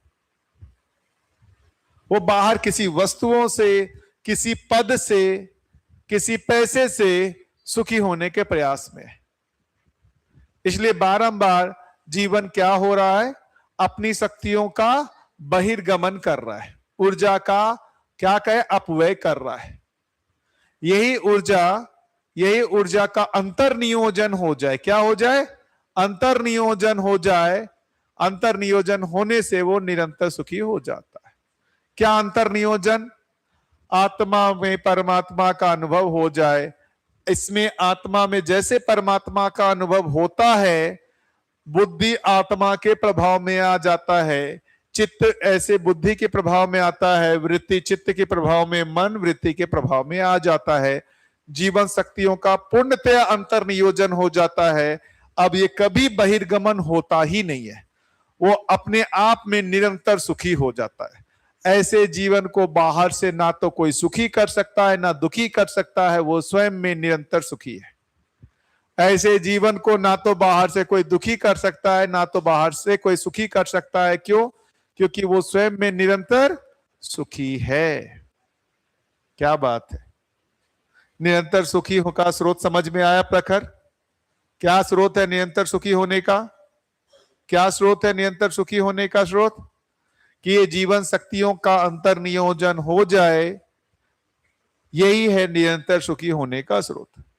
जब तक बहिर्गमन होता रहेगा, क्षणिक सुख भासता रहेगा, क्षणिक सुख भासता रहेगा, निरंतरता नहीं हो पाएगी। जब तक जीवन शक्तियों का बहिर्गमन होता रहेगा, क्षणिक सुख भासता रहेगा, निरंतरता नहीं हो पाएगी। कितना भी हम व्हाट्सएप कर ले, कितना भी रील्स देख लें, कितना भी हम अच्छा भोजन कर ले, कितना भी अच्छा कपड़ा पहन ले, कितना भी हम बड़े पद पर पहुंच जाएं, सुख की निरंतरता नहीं है। जो भी सुख होगा क्षणिक ही होगा, जो भी सुख होगा क्षणिक ही होगा। मैं इतना कह रहा हूं, क्यों कह रहा हूं मुझे पता है, इतना कहने के बाद भी होगा तो वही क्या, जो राम रचि रख, होगा तो वही जीवन शक्तियों का बहिर्गमन ही। तो एक झटके में अंतर नियोजन नहीं होगा, एक झटके में अंतर नियोजन बारंबार इसको सोचने से, विचार करने से, अभ्यास करने से धीरे धीरे धीरे धीरे धीरे धीरे अंतर नियोजन होता है। तो एक शिविर कर लेने से सुन लिया और अंतर नियोजन हो गया, ऐसा नहीं है। और 10 शिविर कर लिया तो हो गया, ऐसा भी नहीं है। निरंतर करते रहना पड़ेगा, निरंतर करते रहना पड़ेगा, जैसे मैं कर रहा हूं और बाकी लोग कर रहे हैं।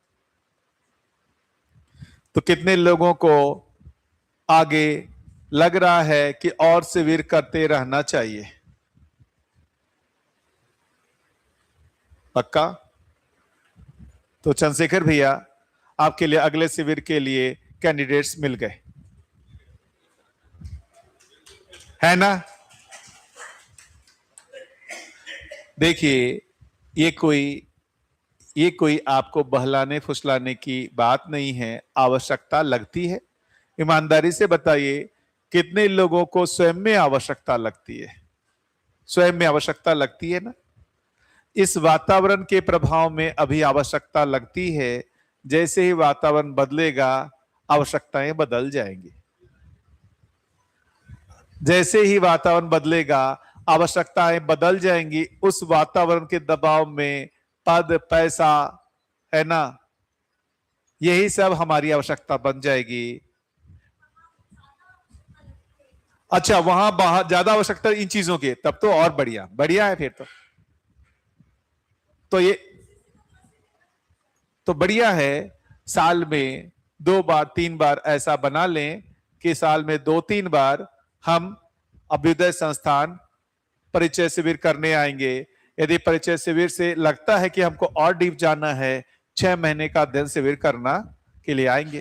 कितने लोगों का अध्ययन शिविर के लिए मन बन रहा है कि पूरे पुस्तकों का हम अध्ययन करना चाहते हैं? यहां 1 जुलाई से अध्ययन शिविर प्रारंभ हो रहा है। आप में से जिनकी भी इच्छा हो आके अध्ययन कर सकते हैं। यदि लगता है कि नहीं, अभी हमको और परिचय शिविर करना है, उसके बाद अध्ययन करेंगे, वो भी आपके लिए स्वागतीय है। ये संस्थान पूरे समय खुला हुआ है आप लोगों के लिए, और आपकी सेवा के लिए चंद्रशेखर भैया तो हैं ही, 24/7 है ही। तो मैं चाहूंगा कि मीना चाची और चंद्रशेखर भैया वो आप लोगों को कुछ अपनी बात बताए, जितनी जर्नी उन्होंने तय की है।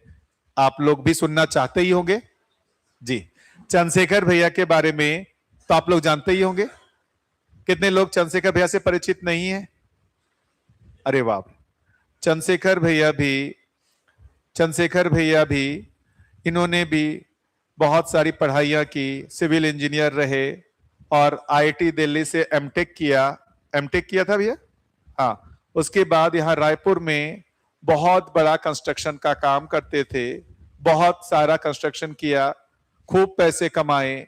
और एक दिन इनको दर्शन मिला और लगा ये बहुत बड़ी चीज हाथ लगी है। बिल्कुल नहीं सोचा, बड़ी चीज हाथ लगी, इधर शिफ्ट हो गए। इसलिए मैं ये नहीं कहूंगा कि छोड़ करके आ गए, कुछ नहीं छोड़े। बड़ी चीज हाथ लगी, छोटी चीज छूट गई।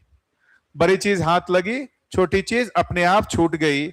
और ये अकेले नहीं, इनका पूरा परिवार यहां रहता है, पूरा परिवार।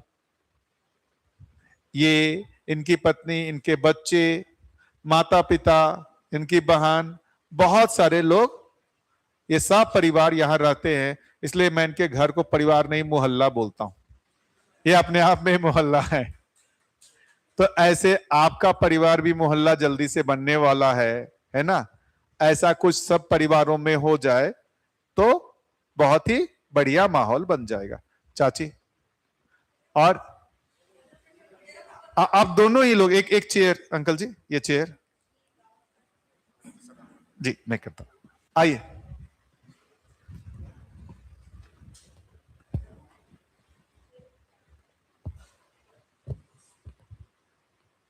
माइक देते ना, माइक से।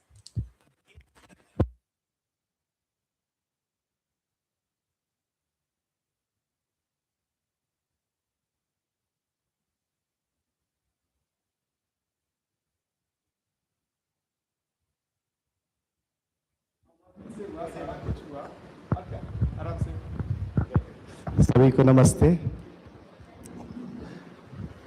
ज़्यादातर लोग जानते ही हैं, तो मैं चंद्रशेखर, बाकी भैया ने बताया, तो मेरे को ऐसा लगता है कि आज 6वां दिन है, 7वां दिन है आज।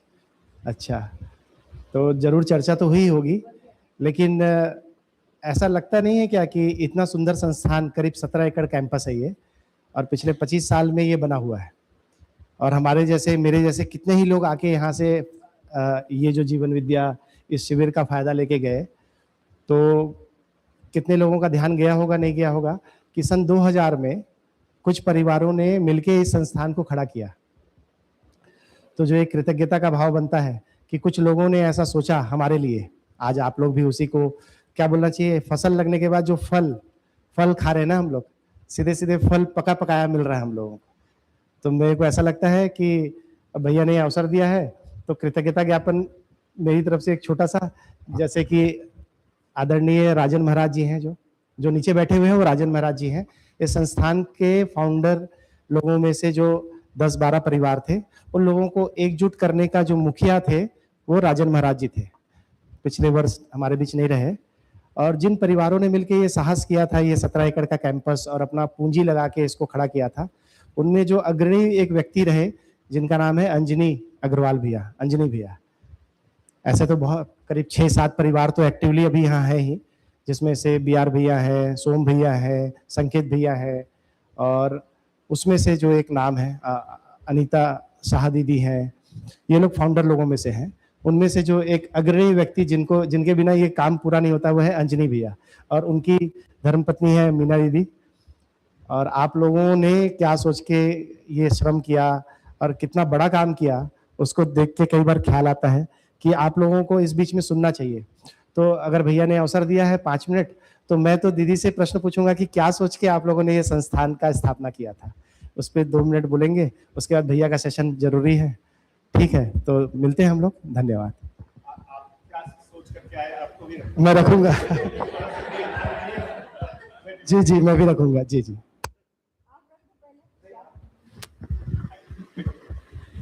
सभी को नमस्ते। क्या सोच के हम लोग संस्थान बनाए, उसके बारे में मैं बता देती, जितना सोची हूँ उतना बता देती हूँ। हम लोग पहले बहुत डूब के गायत्री परिवार में काम किए, है ना, जगह जगह यज्ञ कराना, दीप यज्ञ कराना, है ना, मन से बड़ी बड़ी बात करना, सब करते रहे।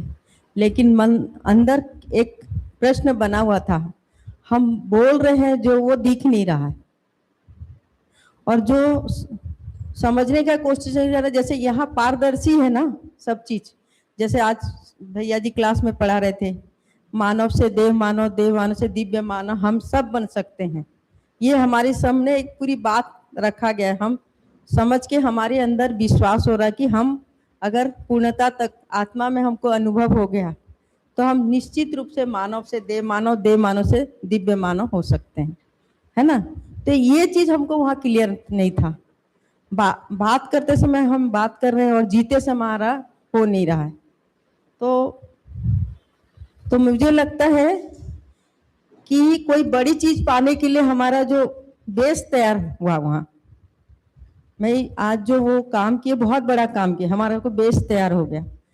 फिर हमको जो आज बात कर रहे हैं महाराज जी, राजन महाराज जी भी गायत्री परिवार से थे।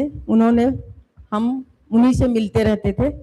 फिर उन्होंने एक दिन बोला कि चलो तुमको एक बाबा जी से मिलाते हैं। हम गुरु जी नहीं बोलते थे, बाबा जी को, ये नागराज बाबा जी को हम बाबा जी ही बोलते थे। कई जन पिताजी बोलते हैं, हम लोग बाबा जी बोलते थे। तो बाबा जी से मिला है। तो बाबा जी दिखने में एकदम साधारण दिखते हैं। इतने बड़े व्यक्ति इतना साधारण होके और ऐसे जीते हैं, कभी कल्पना में भी नहीं था। और एकदम सादा जाके कोई लाइन नहीं लगना, कोई विशेष नहीं, जैसे हम परिवार में कोई बुजुर्ग से मिलते हैं वैसे ही हम लोग सब मिले और बाबा जी से धीरे धीरे समझने का कोशिश किए और लगा कि ये बात तो बाबा जी बोले बेटा तुम लोग जो कर रहे हो ठीक है लेकिन ये पूरा नहीं है, तो एक बार आप लोग शिविर करो। और धीरे धीरे हम लोग बहुत सारे लोगों का, जैसे आप लोगों शिविर कर रहे हैं ऐसे हम लोग भी बहुत सारे लोगों का शिविर किए। फिर धीरे धीरे समझ में आया खाली समझने से नहीं होगा, अगर इसमें धरती को इसमें अगर मानवीय परंपरा आना है तो हमको एक ऐसे जगह का चयन करना होगा जहाँ वहाँ समझने समझाने और जीने की बात हो पाए।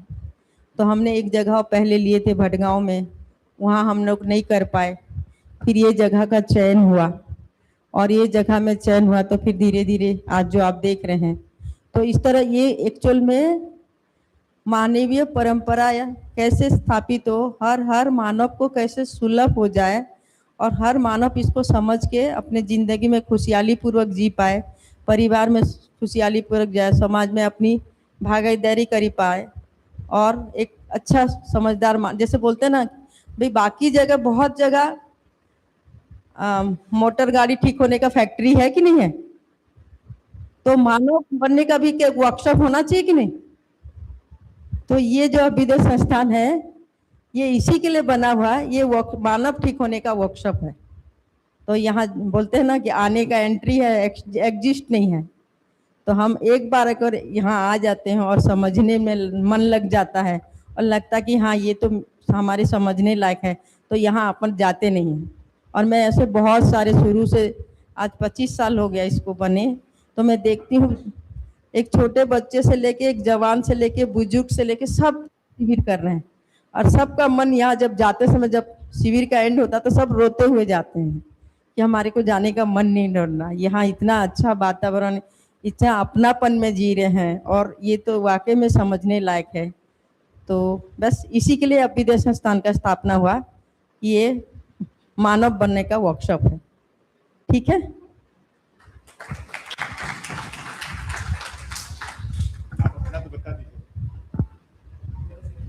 आपको क्या पहले था, क्या फिर लगा, क्यों आए?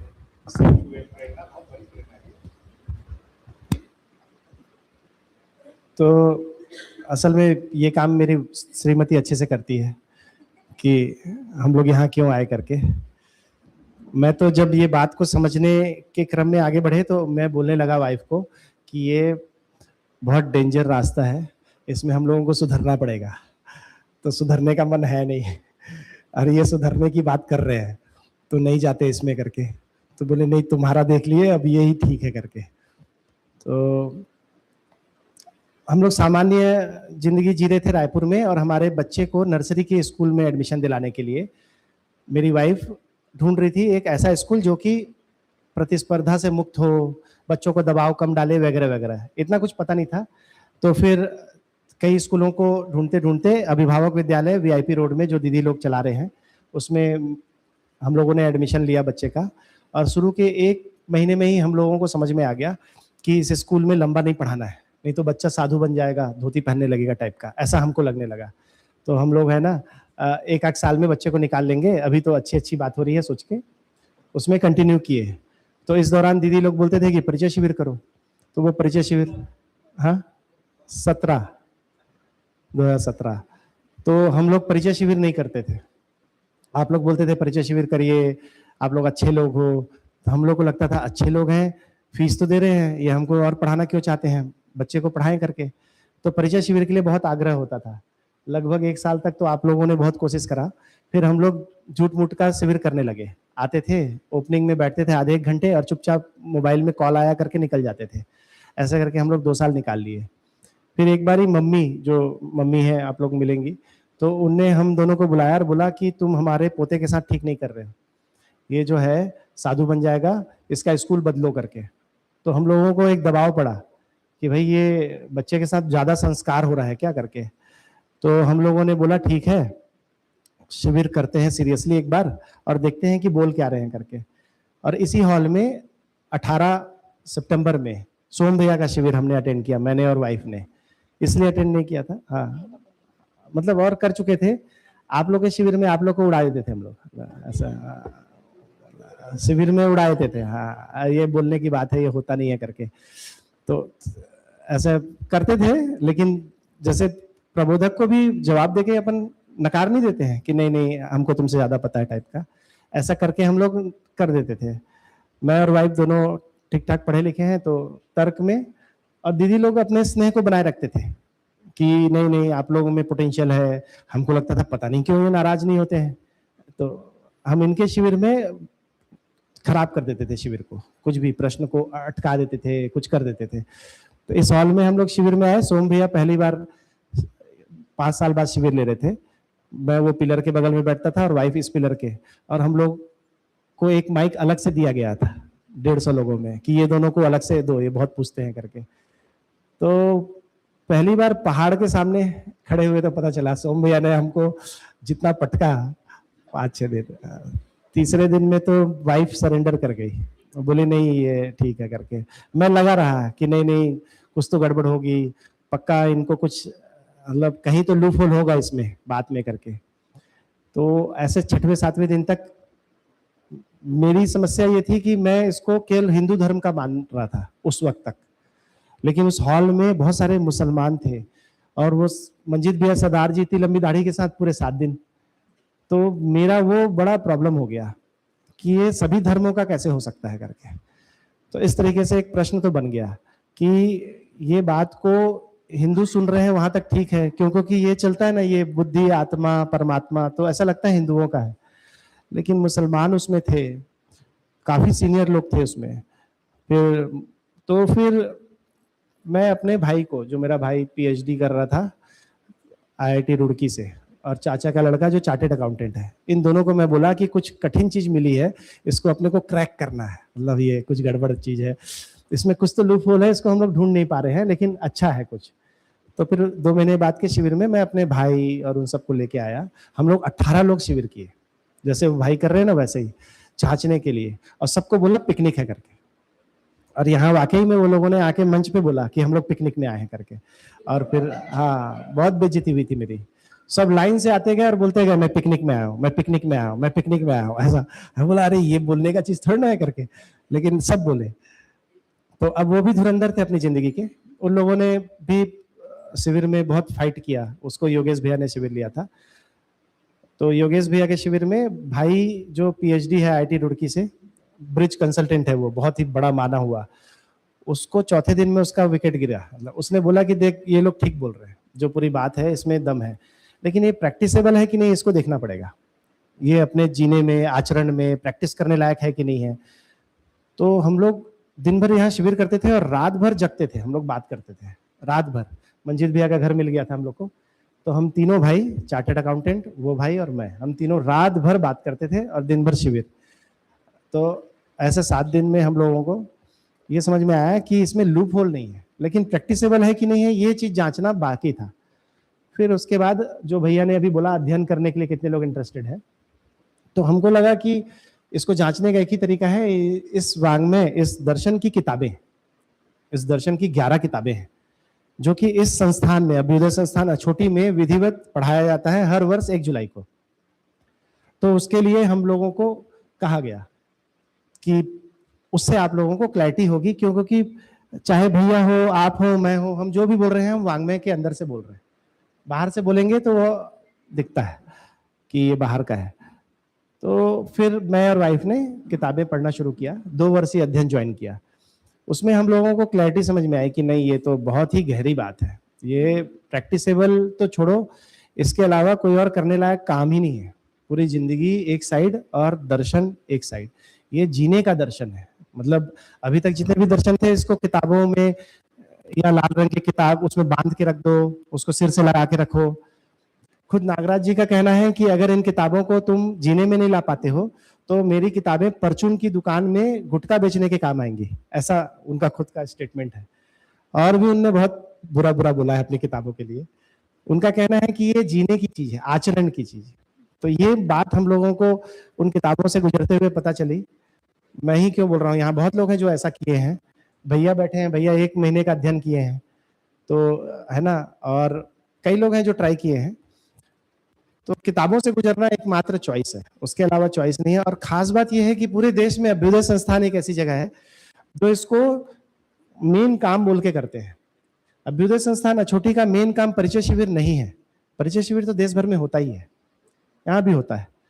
यहाँ का मेन काम है किताबें पढ़ने में सहयोग करना। जो 11 किताबें हैं उसको यहाँ पढ़ा पाते हैं। दीदी हैं पिछले 1-1.5 साल से लगी हुई हैं, आपको काफी सहयोग मिल रहा है।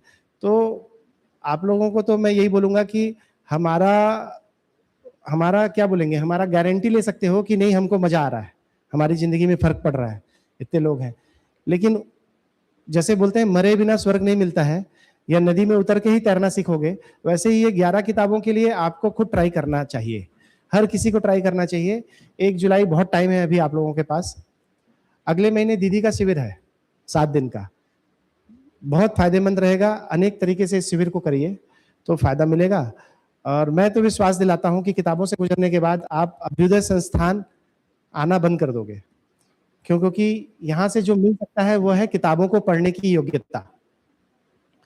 और एक बार किताब पढ़ने की योग्यता मिल गई, फिर यहाँ क्या करने आओगे? कोई चीज पूरी हो जाएगी, फिर हाँ पार्टिसिपेट करने आओगे, भागीदारी करने, उत्सव को व्यक्त करने आओगे। या फिर अगर आप बहुत अच्छा कर रहे हो तो आपको शिविर के लिए बुलाएंगे, जैसे हम रविकांत भैया को आग्रह करते हैं कि वो किताब लेने आए और शिविर लेने आए। तो आप में से कुछ लोग हो सकता है भविष्य में शिविर भी ले पाए, तो बुलाएंगे। अदरवाइज अभ्युदय संस्थान का जो मूल प्रयोजन है, मूल काम है, वह है ये 11 किताबें कैसे आप पढ़ने योग्य हो जाए। फिर आप हैं और आपकी जिंदगी, कोई लेना देना नहीं है, कोई तिलक नहीं है, कोई टंट्रम नहीं है, कोई माला नहीं पहन रहे हम लोग, कोई ऐसा नहीं है। और जो धर्म, जो विश्वास आपका अपने गुरु जी के लिए है, जिस भी धर्म जाति विशेष को आप मानते हो, उसको छोड़ना भी नहीं है ना। दीदी गायत्री परिवार से बता रही थी, आज भी इनके यहाँ गायत्री मंदिर पूरा स्थापित है। ऐसा कोई दिक्कत नहीं होता है कि उसको छोड़ना है ना। हाँ, बड़ी चीज मिलती है तो छोटी चीज का समीक्षा और मूल्यांकन हम कर ही लेते हैं, है ना। तो मेरे ख्याल से ठीक है भैया, तो है ना। मैं तो, मेरी शेयरिंग सुनने के लिए आप लोग को मीनाक्षी को सुनना चाहिए, वो अच्छा रखती है ना। पूरा वो मेरी पिटाई करती है अच्छे से। उनको कब बुला रहे हैं? नहीं ठीक है, दीदी को भी आग्रह करूंगा वो आ जाएं, एक बार वो भी शेयरिंग कर दें, अच्छा रहेगा। आज कितने लोग जाना चाह रहे हैं, कितने लोग जा रहे हैं आज? बढ़िया, एक बार ताली हो जाए चंद्रशेखर भैया के लिए। कितने लोग आज जाने वाले हैं? ठीक से हाथ खड़ा करेंगे तो। कितने लोग रुक रहे हैं? तो लगभग आधे लोग जा रहे हैं, आधे लोग रुक रहे हैं। कैसे करें भैया मूल्यांकन को? क्या करें? आज ही कर लें? जिन लोग जा रहे हैं उनका कर लें और बाकी लोगों का कल करें। कल तो 1 बजे तक उसको एक बार तय कर लेते हैं। अभी ब्रेक लेते हैं, मैं संकेत जादे से आपसे बात करके ना तय करके बता देता हूं मैं। अभी दोपहर में तो कोई नहीं जाने वाले ना, जाएंगे तो सब शाम के बाद ही जाएंगे ना, है ना। कितने लोग जा रहे हैं? ठीक से हैंड रेज कर दिए एक बार अच्छे से। 1 2 3 4 5 6 7 8 9 10। बाकी आप लोग सब रुक रहे हैं ना, 10 लोग जाने वाले। ठीक, चलिए तभी ब्रेक ले लेते हैं, फिर ब्रेक के बाद फिर मिलते हैं।